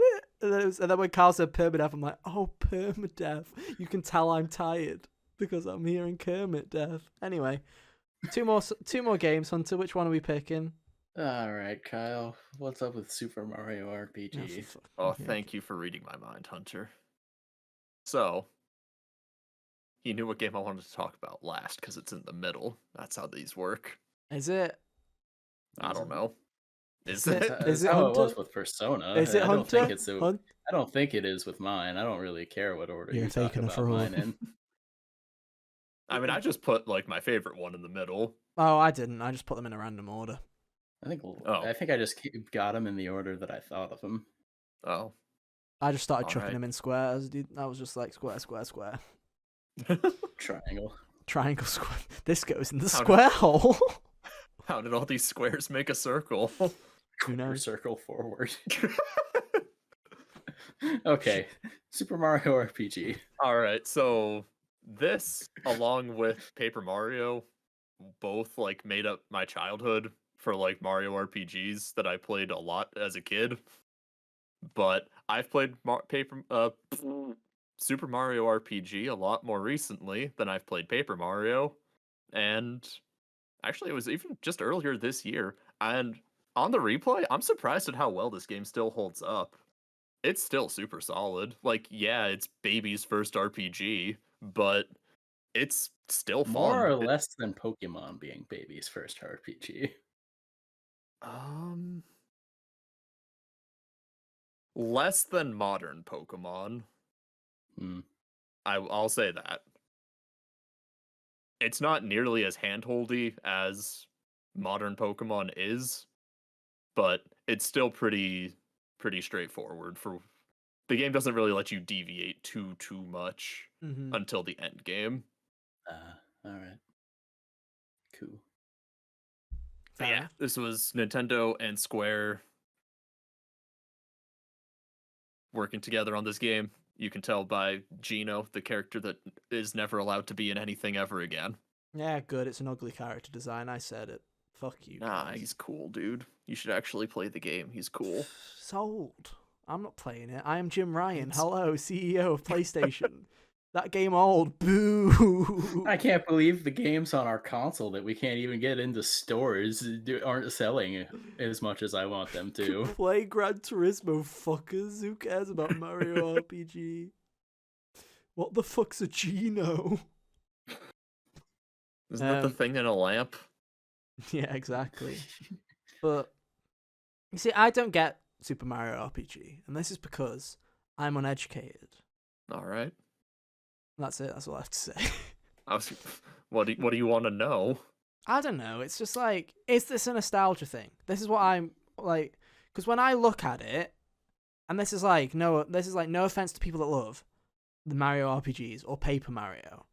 Like, when I look at them, I kind of sit here and go, okay, that's nice, but did you have to grow up with this shit?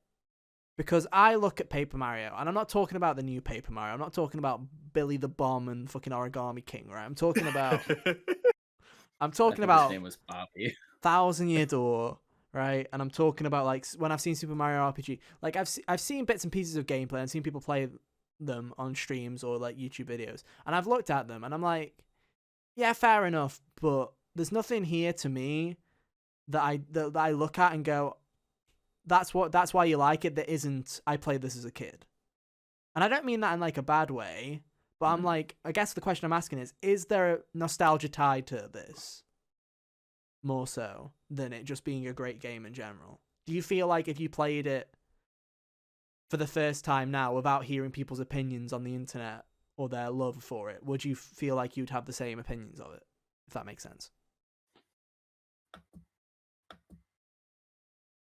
It's an interesting question. Yeah. Full of great questions. Don't worry, yeah, I'll go back to this shit was- talking in 5 minutes. Because yeah, even though like I didn't grow up as like a Super Nintendo kid, I grew up with this game via the Wii's Virtual Console. Mm-hmm. So that's how I got to play it when I was in like 5th, 6th grade. Yeah. So I mean, it's always an interesting question, right? Because there's those games for everybody, right? We were talking about it a couple of weeks ago, where there's games that are terrible that people like just because they played it as a kid. There's also games that are good that you played as a kid that you think are incredible, when in reality, you kind of put them on a pillar when they don't necessarily hold up, if that makes sense. But your nostalgia keeps it at that pillar. So it's just like, it's interesting because there's someone that does not give a shit about Mario or any of his fucking friends, right? I did not grow up with Mario, right, at all. The idea of a Mario RPG does nothing for me. Absolutely nothing. And I look at it and there's nothing there. I'm like, yeah, you know why? I can see why I can give it a chance. So I just do wonder if is it a Nintendo fan thing? Is it a grow up with it? Because it's one of those interesting games where I'm always like,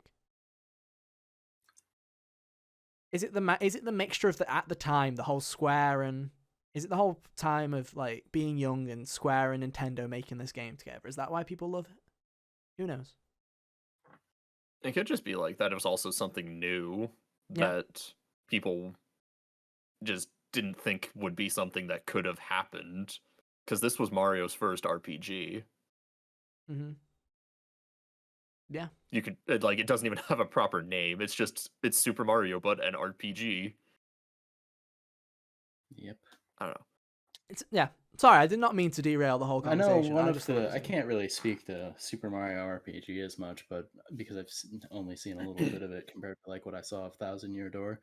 And the reason Thousand Year Door was always fascinating to me is because I did like the world that they built up around everything, as opposed to like it had weird, familiar Mario creatures, but I thought the world that they created was neat.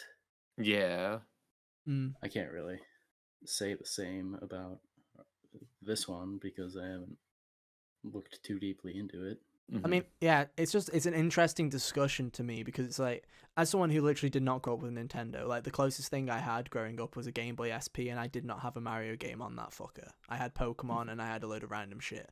I did not play my first encounter with Mario was probably playing either Mario Kart DS or playing New Super Mario Bros. Wii at someone's house multiplayer. Like that'll be my one of my first experiences probably. I didn't have Super Mario Bros.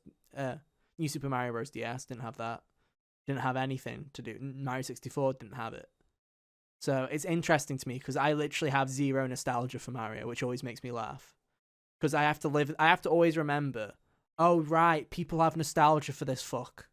Like when I see the Chris Pratt announcement, I laugh because I have no nostalgia, so I'm like, that's funny.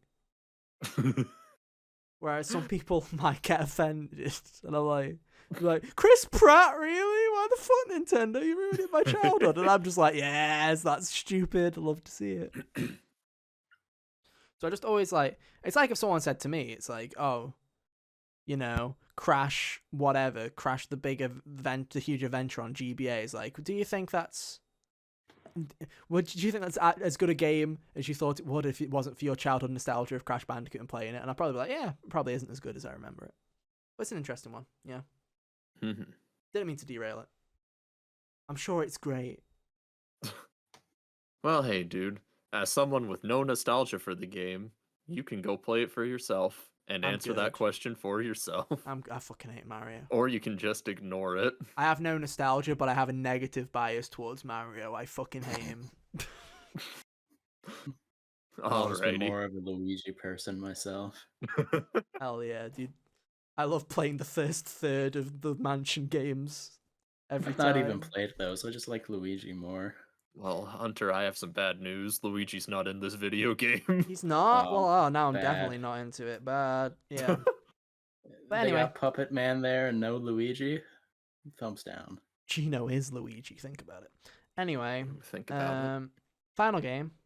No surprise 21. I realized that we did not read these out, did we, at the start of the fucking segment? I'm so sorry, Aw, audio shoot. listeners. We did not. I am so sorry. Now there's no reason now. Yeah. Well, if you've had them all, the final one is Chrono Trigger. Fuck him.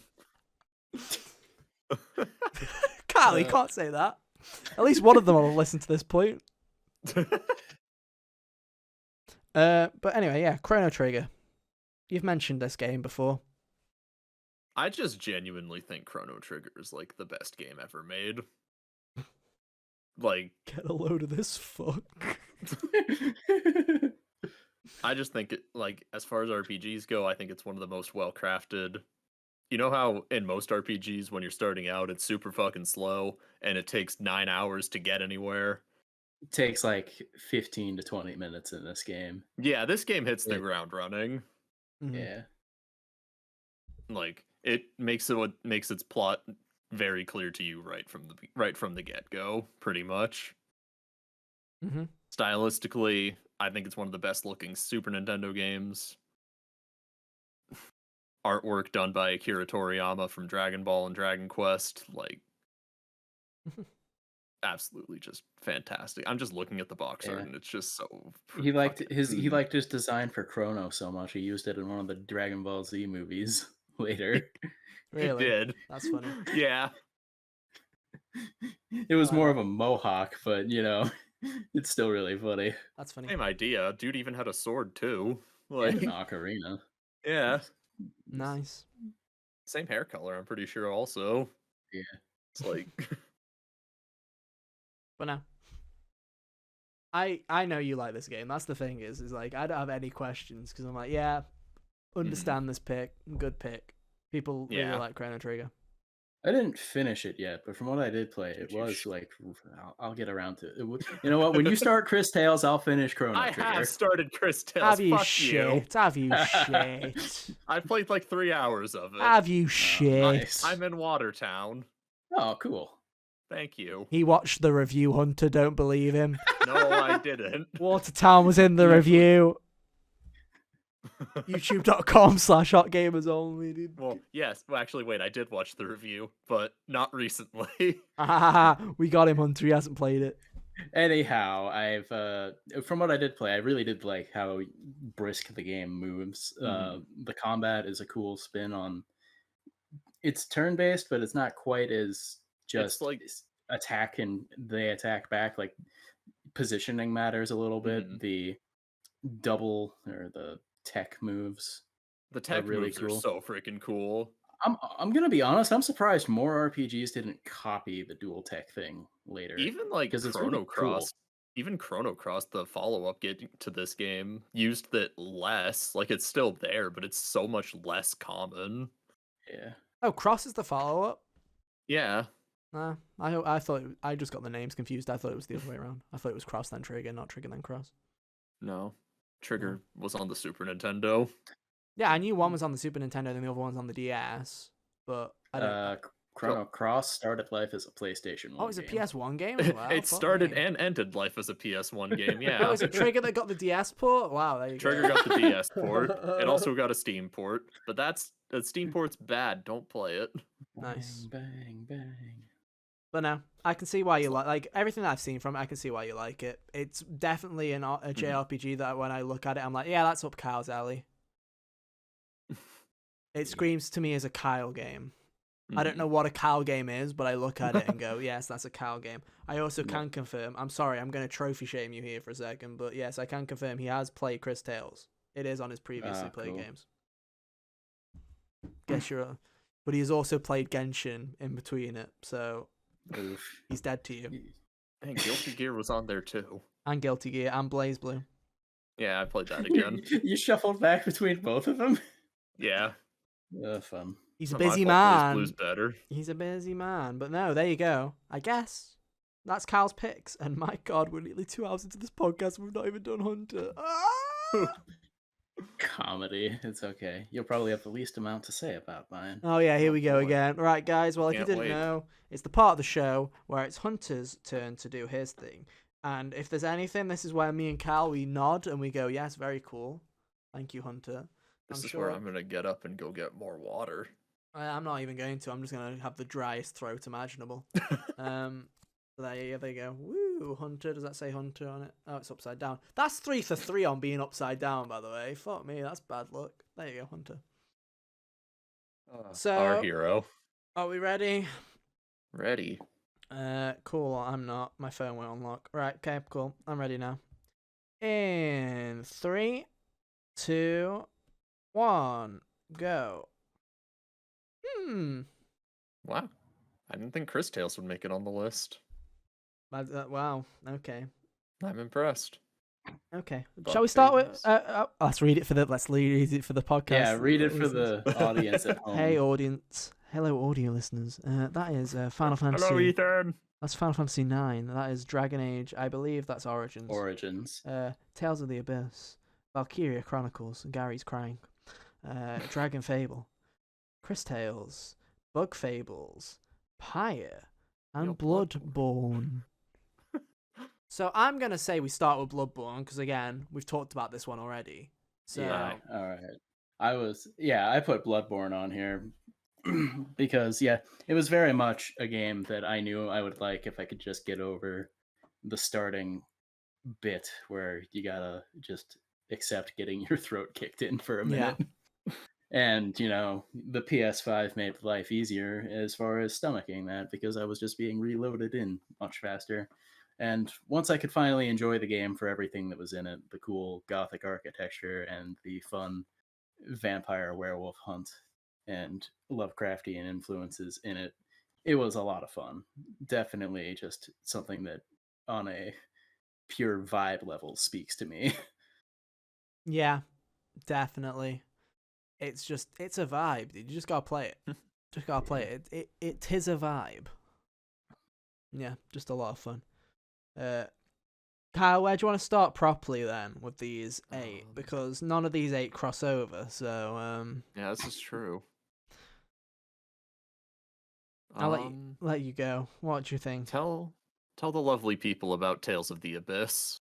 All right, Tales of the Abyss is from the Tales of series. Most recently, has Arise as its most recent entry. Tales of the Abyss was really cool. It wasn't one I played like when it originally came out. This was something I played when I was in high school. That's why it wasn't on the PS2 3x3 a few weeks ago. And there's something about the Tales series is really good at just creating fun parties to watch interact with each other. Because like all of the main characters here I enjoyed for the most part. There was one that was kind of annoying, but most RPGs have at least one that's like that. The arc of Luke von Fabre, the main character, is really good. He starts out as this insufferable brat and goes through an arc of he gets taken down several pegs, and then finally by the end he is, regained his self-confidence and, become actually tolerable. It's a great little story. And everyone else is a lot of fun.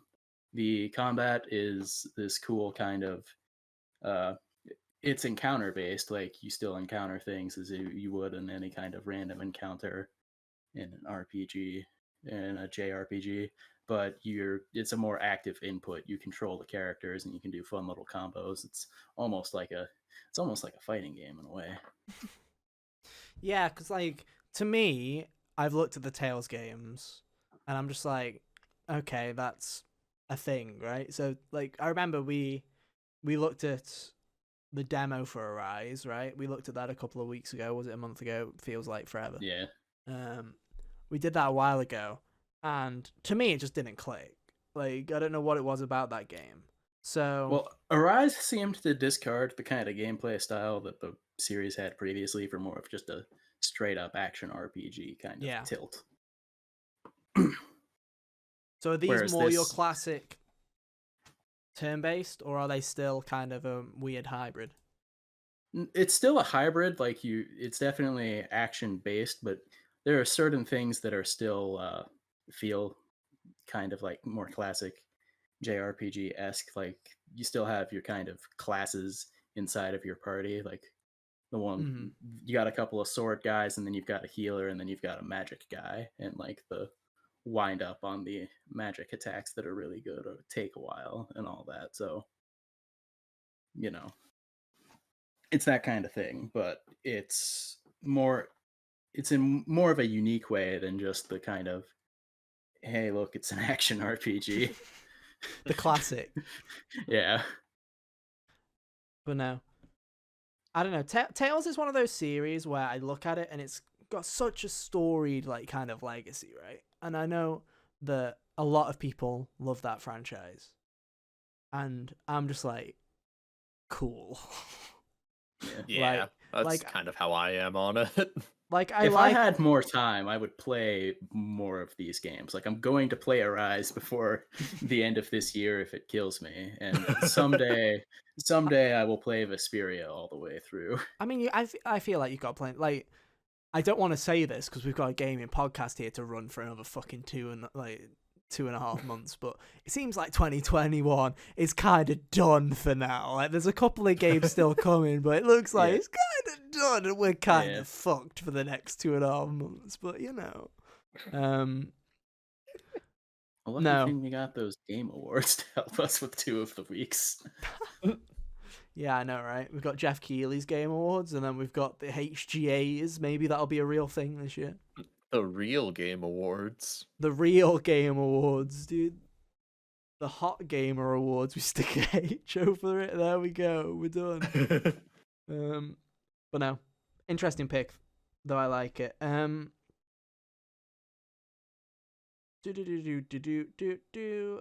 Pyre. Obviously, this is a pick that I could have guessed because, as everyone knows, that you are the supergiant shill, as we like to call I you. sure am. I picked Pyre mostly because it's the one I haven't talked about that much. Like I could have put Transistor here, but I'm always talking about Yeah. Transistor. So go on then. So Talk about Pyre, or as I like to call it, Pire. Pire.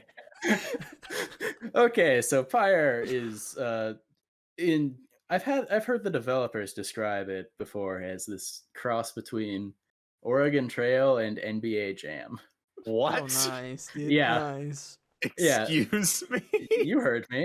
I So heard you, but those words don't make I sense love together. Oregon Jam, dude.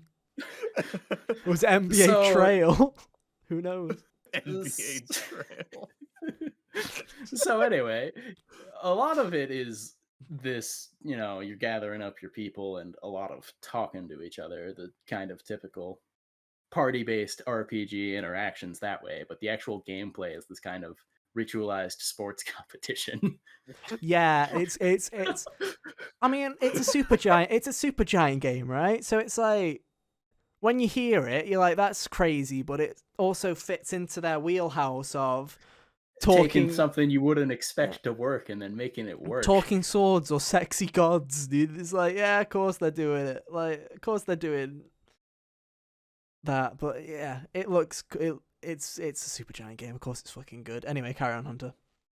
Yeah, and just like as far as like all the characters go, I really enjoyed a lot of their interactions, how they play off of each other. Not because of the way that your party recruiting happens. They all come from like different races and walks of life. So eventually, you get a specific one where Joe Dario, one of the people you start with, and you'll recruit this harpy kind of lady later in the game, and their societies before they got like outcast were at war with each other, so they just have an initial kind of distrust, and navigating through those kind of interactions was a lot of fun, and I liked all of these characters quite a bit.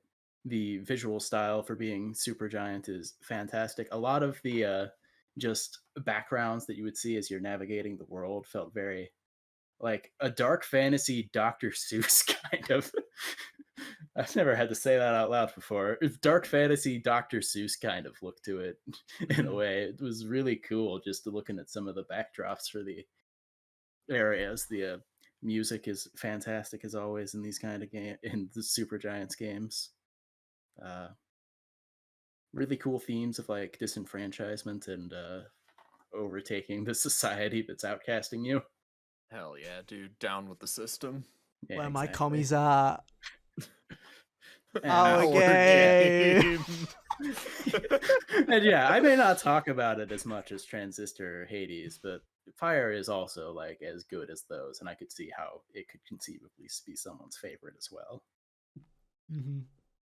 Sorry, I'm just now in my head. I've just got like merch opportunity of our game as like some kind of fucking meme T-shirt or something, as someone stealing someone else's game, saying our game. Dude, like, gosh, I made this. yeah, Metroid. Someone stealing Metroid Dread, going our game, dude, our game. It would have to Hunter, yeah. for the meta joke. I would have to be the one they're stealing it from. Yeah, it'd be Hunter taking Metroid Dread from someone. It's our game, and the fucking it's like a red T-shirt with yellow font. Dude, it's like, there you go. Oh man. Anyway, but no, Supergiant's great. They are. We've shelled Supergiant enough, and thank you for the review copy a couple of weeks ago for Hades. I appreciate it. It was a couple months ago at this point, but yeah.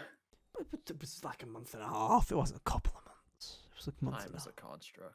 Time, yeah, everything's a social construct, dude. What is real? What is fake? Who knows? Are we a What is love? simulation? What is love, baby? Baby, Don't hurt me. Don't hurt me. Don't hurt me. No more. No more. Whoa, whoa, whoa, whoa. Oh, whoa, whoa, whoa. Anyway, next up. Oh, it's Kyle, it's your turn. Where do you Oh, want to go? goody. There's still I plenty like of Bug places to go. Fables. So tell me about Bug Fables. All right, I played Bug Fables last year, and it was a way for me to finally play like one of those Paper Mario games that always caught my interest without playing one of those Paper Mario games that always caught Yeah, my fuck interest. fuck Mario. All my homies like Luigi, dude. Fuck you, Mario. Yeah, and the one main character here is green, so you know, Fuck you, Mario. strong Dope. Luigi rep. But yeah, so it's really cool because you could definitely see how like Paper Mario influenced the game, but it definitely Mhm. feels like its own thing because you know they're all bugs.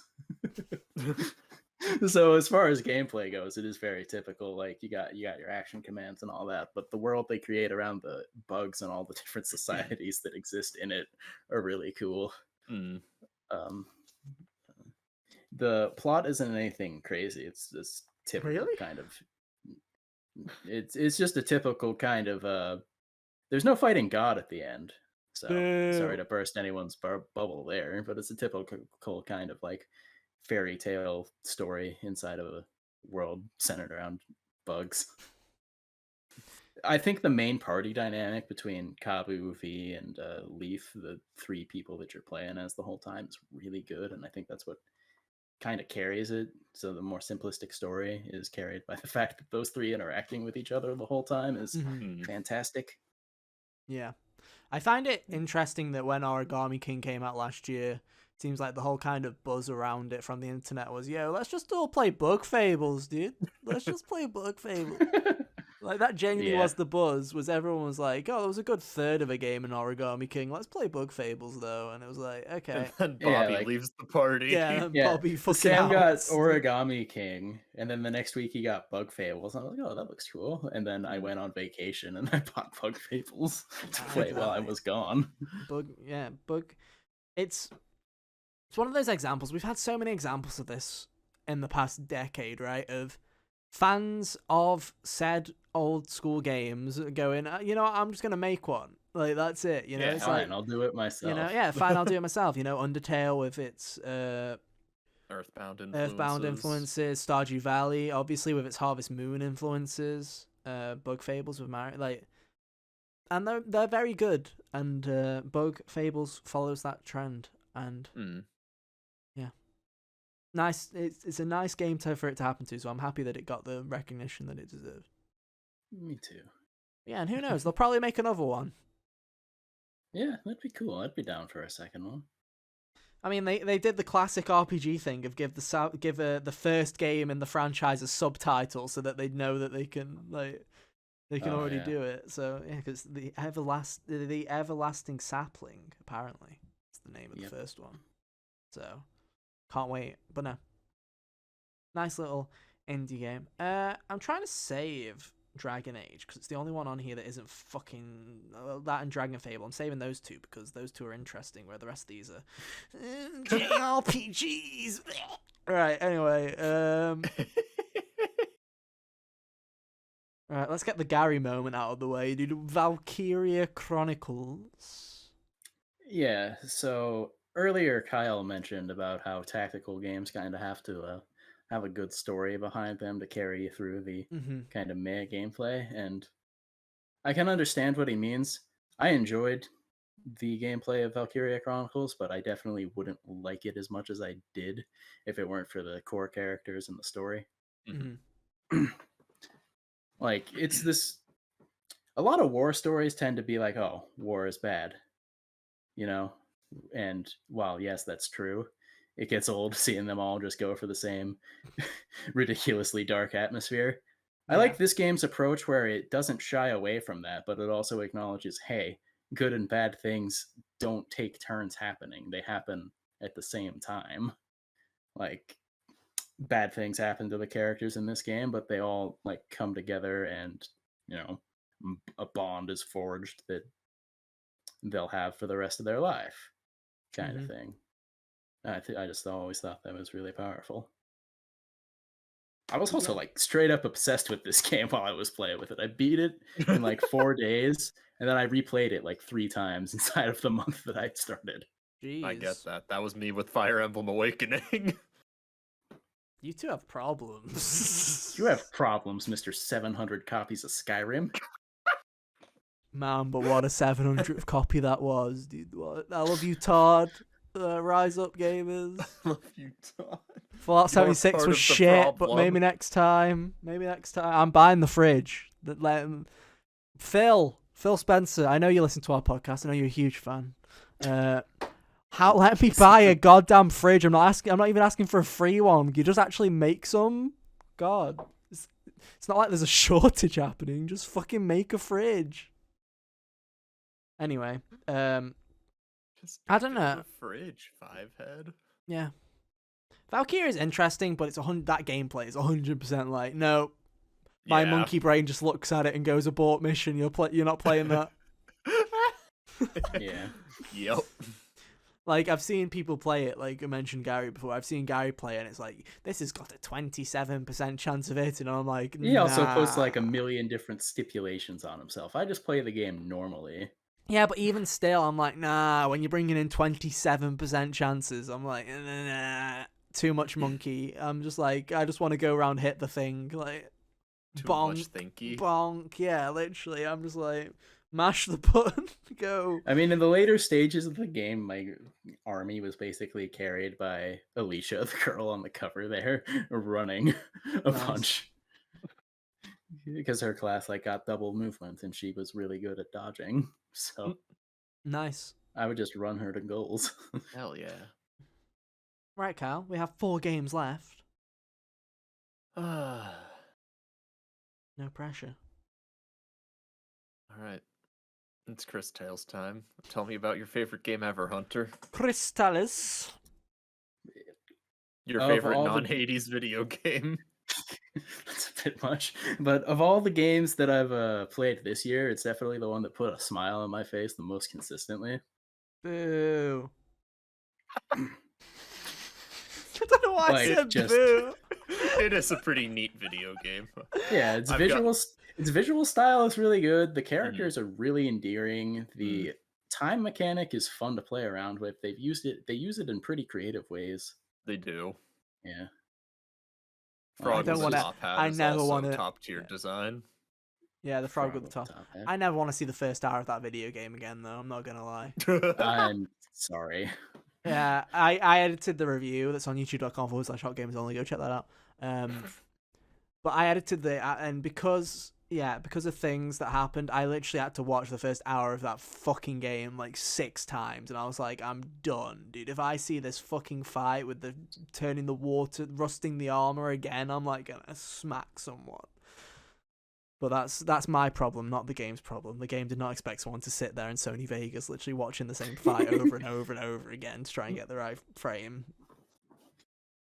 Yeah, and for all that, the story might not be anything like revolutionary, but it did have moments like with the characters being as endearing as they are, moments towards the end that have still stuck with me. I think about part of the ending pretty Mm-hmm. frequently since beating it.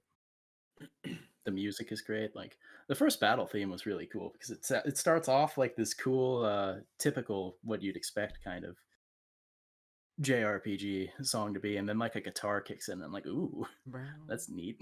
Yeah, it has got some pretty good songs, and like I It say, the does. art style is really nice. I do like the It art is. style. It's a pretty Yeah. cool one. The art style kind of reminds me of, and I am just going to check that I'm remembering what the art style is before I look like an absolute tit. Let's find out. Not that. Yeah. Oh, 100%. Yeah. The way that the art style is kind of framed with the artwork, like the way that it's drawn, like the animation style, very much Yeah. reminds me of Double Fine's Broken Age in a weird way of having those kind of Oh yeah, I can see 2D what you mean. characters in a 3D-ish and kind of environment. And I mean, Broken Age is 2D on 2D, like everything is drawn in that game. Yeah. But it still has that kind of animation style that reminds me of that with the way the characters move around, which is a good thing Yeah. because Broken Age is a very gorgeous game as well. But yeah, Chris Tales said a lot of positives about it. I have. One of I feel like we have to have an underrated games category at the HGAs this year. It's the biggest axe I have to grind with the open critic business that we've had to be looking at. Like, I'll accept. Okay, 12 minutes. You score that at 75, fair enough. No more heroes. Not for everyone. I get it. Chris Tales is better than both of those by far. What about Nickelodeon All Stars? You telling me that's not the biggest? Uh, I imagine that game was about what I was expecting it to be, which What was was it, Kyle? subpar. Yeah, it was a 64. Carl, you Scarlet died on Nexus that is one. still my biggest axe to grind. That's fair. I still can't believe that Nickelodeon All Stars Brawl got a 64. Even I was gonna. That's harsh, even for reviewers, dude. Like that game. It was I've lower. I've Like, seen it was that a game. 58 or something. I've seen that game. It doesn't deserve that low. Like I've seen it. Yeah, it's a bit rough around the edges, but not 64. When I saw that they like, when they were like, when I saw Skatebird scored, I'm like, oh, that's harsh. Whatever. Like, if as long Oh, as that game 58, functions. Kyle. You've been fucking done in here. Yeah, like Skatebird. When I look at it, I haven't played it, but I'm like, as long as it was, functional, I feel like it deserves a little better than 58. It's got a very charming premise. I haven't checked. Yeah, I hadn't checked the thingy in a while, the Fantasy Critic, to see this, Kyle. Oh, my heart weeps. Hopefully you don't lose any more, or Jack might catch up. You won't want that. Jack's literally got like 3 games this entire fucking year, so careful. But no, Chris Tales, very cool. We got 3 games left. Final Fantasy 9.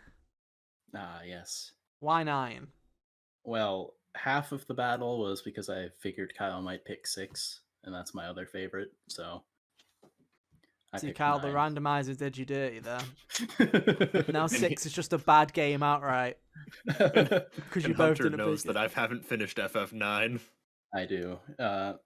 Final Fantasy 9 is really cool. It's the one on the PlayStation 1 that I played to completion.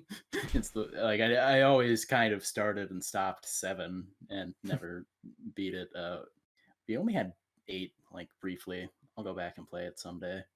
You should. It's on the PS4. Yeah, All I of them know. are on the PS4, Kyle. I'll go back and play it Yeah, but someday. the remaster. 9, much like it doesn't move quite as brisk as say Chrono Trigger, but it still doesn't waste your time. Like in the first hour and a half, a lot of things happen in a way that like in the next game with like 10, it takes like 3 hours for something interesting to go down. God, 10 is miserable. Beyond the opening scene where Titus's town gets wrecked. With 9, you've got interesting things happen in the Hmm. first part. The party in this game is really solid. I'm not going to say that every character is great, but Zidane is a cool protagonist. Vivi's existential dread is very it's a very engaging story to follow. Uh, Garnett's cool. Steiner's all right. Good old Rusty. Yeah, as Rust. far as And that then goes. there's Amaranth. I like him just because he looks cool, to be honest. I respect that. I Yeah. respect that opinion. But as far as like where it is in the series, it was kind of this cool coming after 7 and 8, it was a return to like the class-based stuff that they had going on in the Mhm. series previously. In 7 specifically, I can't really talk about what was going on with 8, but 7, like with the materia system, basically who you picked in your party didn't matter so much as what you gave them. It So was a lot like that in 8 as well. so everyone was kind of interchangeable, and with 9, every character has a class, and thus, different advantages and disadvantages into bringing them with you and how they Yeah. play with the other characters in your party. Mm-hmm. So yeah, Final Fantasy 9, good game. I also just want to say it's a crime that Beatrix is not a permanent party member. I think that they were gonna make that happen, and it got cut. They shouldn't have cut it. I agree. Should have just made her a party member. She Threw said- Amaranth in the bin. They probably would have You know thrown what I'm Steiner in saying? the bin. Was Probably. the problem? I'm gonna sit here nodding because I literally is like I've not even ever seen like any footage of 9, so I'm just like, yeah. Aside from the fact that it's old, I think it's one that you'd probably like more than other games in the series. Got a good battle theme. It's got a good man. main theme. Melodies of Life is everywhere in that game. I love It doesn't Melodies get of old. Life. Is Great that the song. one with the little mage that's in Kingdom Hearts? Yeah. What's his name? Yeah, Vivi. Vivi. Yeah. Okay, I know one thing about 9. Added a zipper to his hat for some reason. It's because Tetsuya Nomura got a hold of the character creator. Oh yeah, right. Like Shinkawa made the character. No, it's like yeah. designs in this I one. just imagine that they just took the design and the designer was like passed it to Nomura and was like, yes, pass that to the modeling team, and Nomura was like, will do. And then between the cubicles, he drew a fucking zip on the hat just to take the piss and then passed it. I went, there you go, finished design. I think that's most of Nomura's design. Someone else designs and he goes yes, and then he goes, and what if it was plaid, and then hands it over. But what if it was purple? What if there it's was always- zips in 2? It was like zips everywhere. Pass it. The art team's Zippers and and belts. Zippers, belts, and plaid.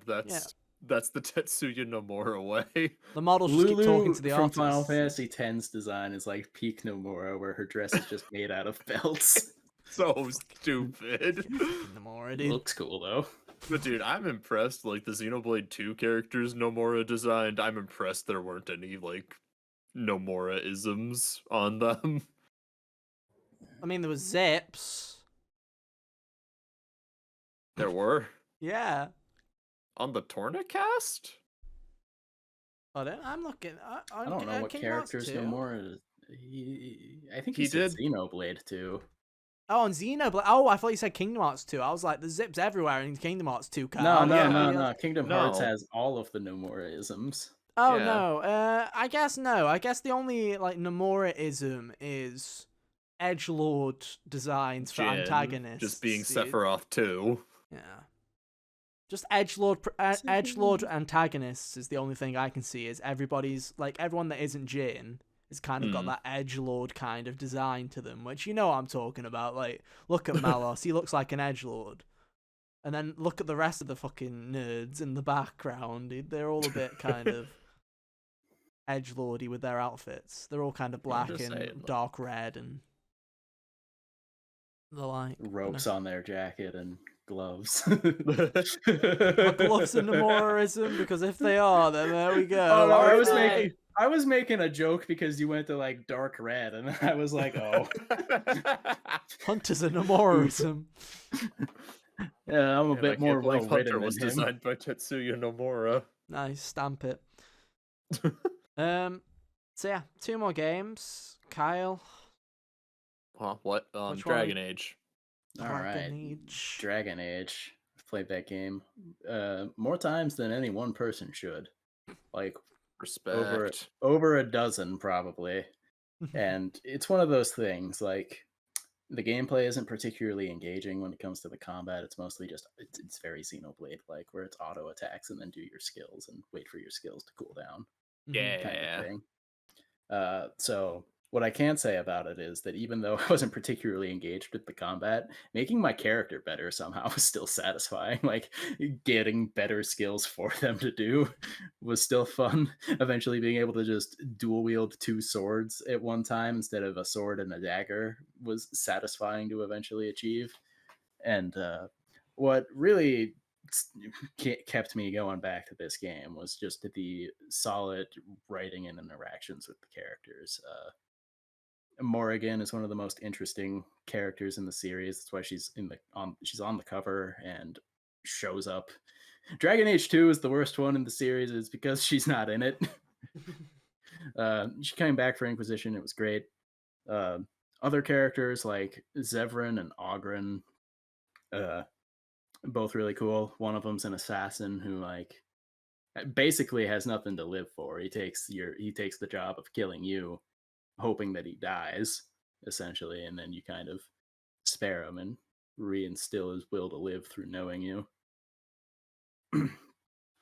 And it's just every character that you recruit in that game has a really cool arc, and as far as like helping out other people in the world, pays off eventually when you like get to the climax of the main story. Eventually all the people you help out through the areas are like, yeah, we're gonna throw in with him because he was nice to us, kind of thing. Kindness pays off, ladies and gentlemen. Yeah, you have the ability to not do that. You could go straight scorched earth Kindness and murder pays off, everybody. ladies and gentlemen. Yeah, I think that's another cool thing. It's just Murder is okay. the No. different permutations of how you can play the game, and all of them could be equally as viable for how Yeah. you're feeling at the time. No, I know a lot of people like Dragon Age. It's just it's one of the, I'm gonna say it's one of those where Washed out PS3 games. yeah, it's one of those washed out PS3 games where I'm like, I'm Yeah, sure people love it, I but understand, dude. I would love nothing more than for it to get like a remake with just. It doesn't even have to be like modern visuals. It could be the same. It could look the same as Inquisition did I in mean, 2014. Just getting that kind of facelift would make me happy. yeah, I mean, Because hey, yeah, there there's is a one. lot of things about this game that are ugly, but I yeah, mean, hey, you've got Dragon Age 4 coming. yeah. Maybe that'll be the big glow up that the franchise needs. I can't believe it will probably end up being like 10 years between Inquisition and the new one by the time it Oh comes out. man, you think it's gonna be 2024 when it comes out? Yeah, that'll 25 and 25. Like, I feel like that's a while off. I don't Yeah, know. Although it is EA, so they might also just push it out in yeah. That's what I'm 2023. worried about. Like I could see Yeah. it. I could see them hot shotting it to next year if they really. Really? I don't, next year, I know we said this about 2021, and look what happened, but it seems like a busy year next year. It does. Where we'll get 2 games and we'll say, yo, 2023 is looking pretty busy, We're gonna get guys. Elden Ring and Horizon, and then the rest of the time we're just gonna be like, what's going on? When game's that? We'll get God of War as well, I think. Yeah. Breath of the Wild 2, yeah, fucking good luck. We'll do a fucking pray up there and hope for the best for that. Do one But of those little candle circles on the. yeah, do a little Breath of the seance, Wild dude. Yeah, I don't know, Let me bust out the Ouija board. but no, Dragon Age kind of deserves a glow up. But again, it's BioWare. Like, except for Andromeda and Anthem,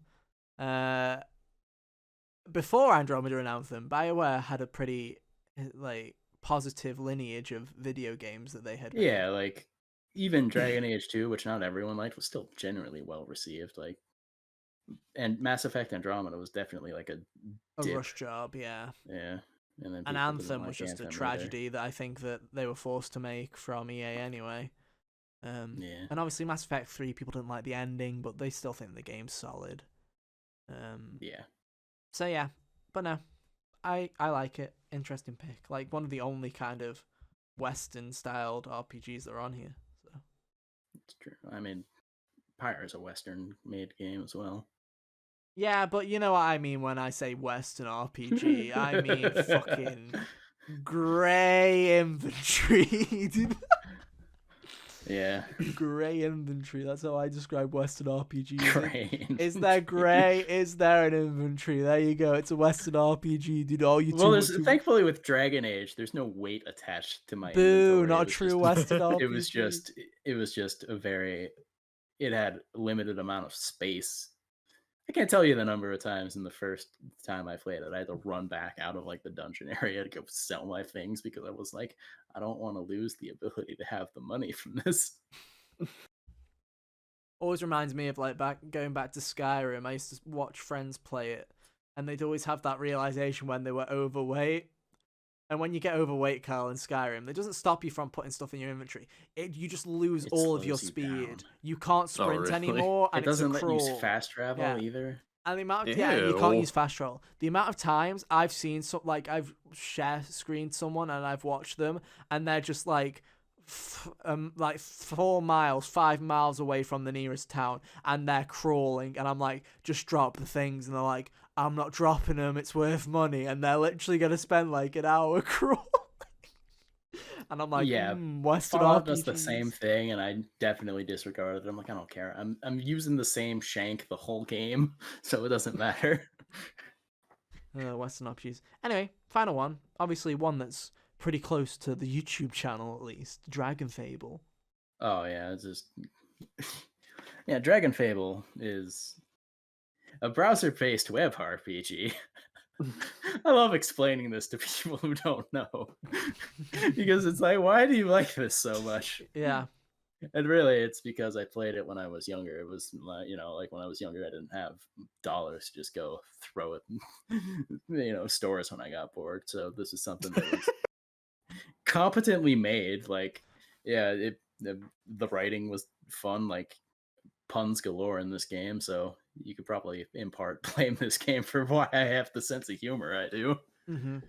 And then like it was always something I'd play like on and off throughout the years. Like I'd get bored, go back when, I didn't get new things to play on my systems and all of that. And then eventually, like I want to say 2017, shortly after beating, I want to say Breath of the Wild, I was like just not playing anything else because I was like, wow, what's the point?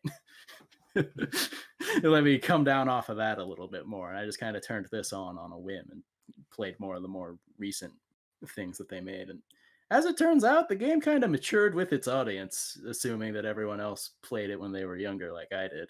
It there was a massive tone shift, and it's really well written still. Like, the arc of the way that the game just kind of changes is really interesting to look at, and the production value continued to go up. It's not like it stayed the same kind of crummy. Yeah, not to say that it was necessarily bad before, but you could only be so good as a web RPG in Yeah. 2006. And it got better as time went on. They added background music for every area instead of just special occasions. The sprites got better, actual animation for cutscenes, all sorts of things that just great to see once you've been with the game forever. Mm-hmm. So what you're saying is this is your Club Penguin. Yeah, I suppose. Nice, dude. Club Penguin, what an RPG. I should have put that on my fucking list, dude. Is Club Penguin an RPG? I don't know. I mean, you're role playing as a penguin. You can be a Well, spy. You can go down the you can say tube you're role slides, playing as dude. anything You can in go to the video disco games, and though. Actually, chat dude. shit to friends. You can go to the dojo and play that ninja card game, dude. What a riot. Club Penguin, what a riot. Rest in peace, Club Penguin.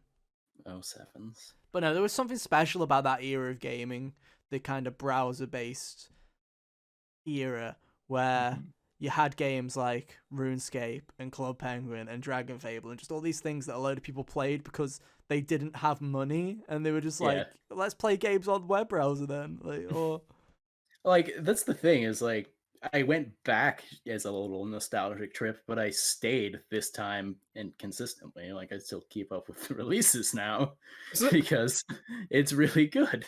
Yeah, but no, it's a nice one. I like that pick because it's different.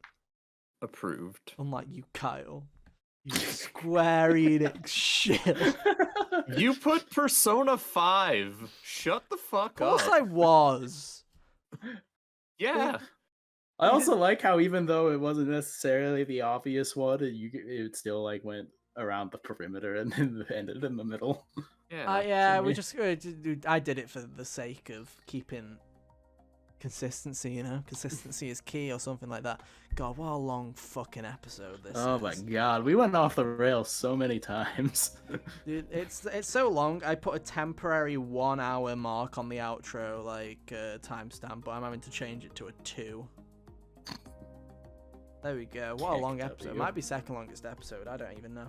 Pretty close if so. Mm. But hey, there you go. There are our picks for our favorite JRPGs, RPGs. So yeah, let us know in the comments if you made it this far. Congratulations, dude. Salute to you. Let us know what your favorite RPGs are in the comments below. We'd love to hear from you. And if you're on podcast services, tweet us at Hot Gamers Only. You can do that too. But yeah, I kind of just ruined my kind of spiel that I do, I guess. Links are on screen right now. Go and follow us on Twitter. Keep up to date with everything that we do outside of the podcast and all that jazz. And if you just want to keep up to date with everything that's going on with the podcast or the YouTube channel, you can head to the Twitter at Hot Gamers Only. Subscribe to the YouTube channel at youtube.com/Hot Gamers Only. And if you don't want to look at our stupid faces when we do this podcast every week, you can go to your favorite podcast service and search for Hot Gamers Only, where you can find us on your favorite podcast services like Spotify and Apple Podcasts. And yeah, there we go. We're done. Long episode. Thank you for hanging out with us. If you've stayed this far, what is wrong with you? But hey, thank you for doing it. It's been fun. These 3x3s just keep getting longer. Next time, 3 hours. Oh baby. I can't wait till we get the topic that just we all talk about enough to eclipse the Persona. That's a dark Yeah. day, dude. That's a dark day. That has been the I don't longest know what that could be. Yeah, that's been the don't longest know. episode now for how many episodes? Like 74 episodes. That's been the longest episode. Like, that's a dark day when that one's overtaken. Like, jeez. Honestly. But yeah, one day it'll happen. One day. But yeah, that is it for us this week. We'll be back same time, same place next week for Meanwhile, more Hunter's on a boat. Hunters on a boat cruising. Off we go. Ruining my outro, Hunter. Damn you. But anyway, My we'll be back. neighbors don't have any manners, I'm sorry. It's fine. We'll be back same time, same place next week for more. But until then, have an awesome week. And yeah, we'll see you next time. Bye. See ya. Toodaloo.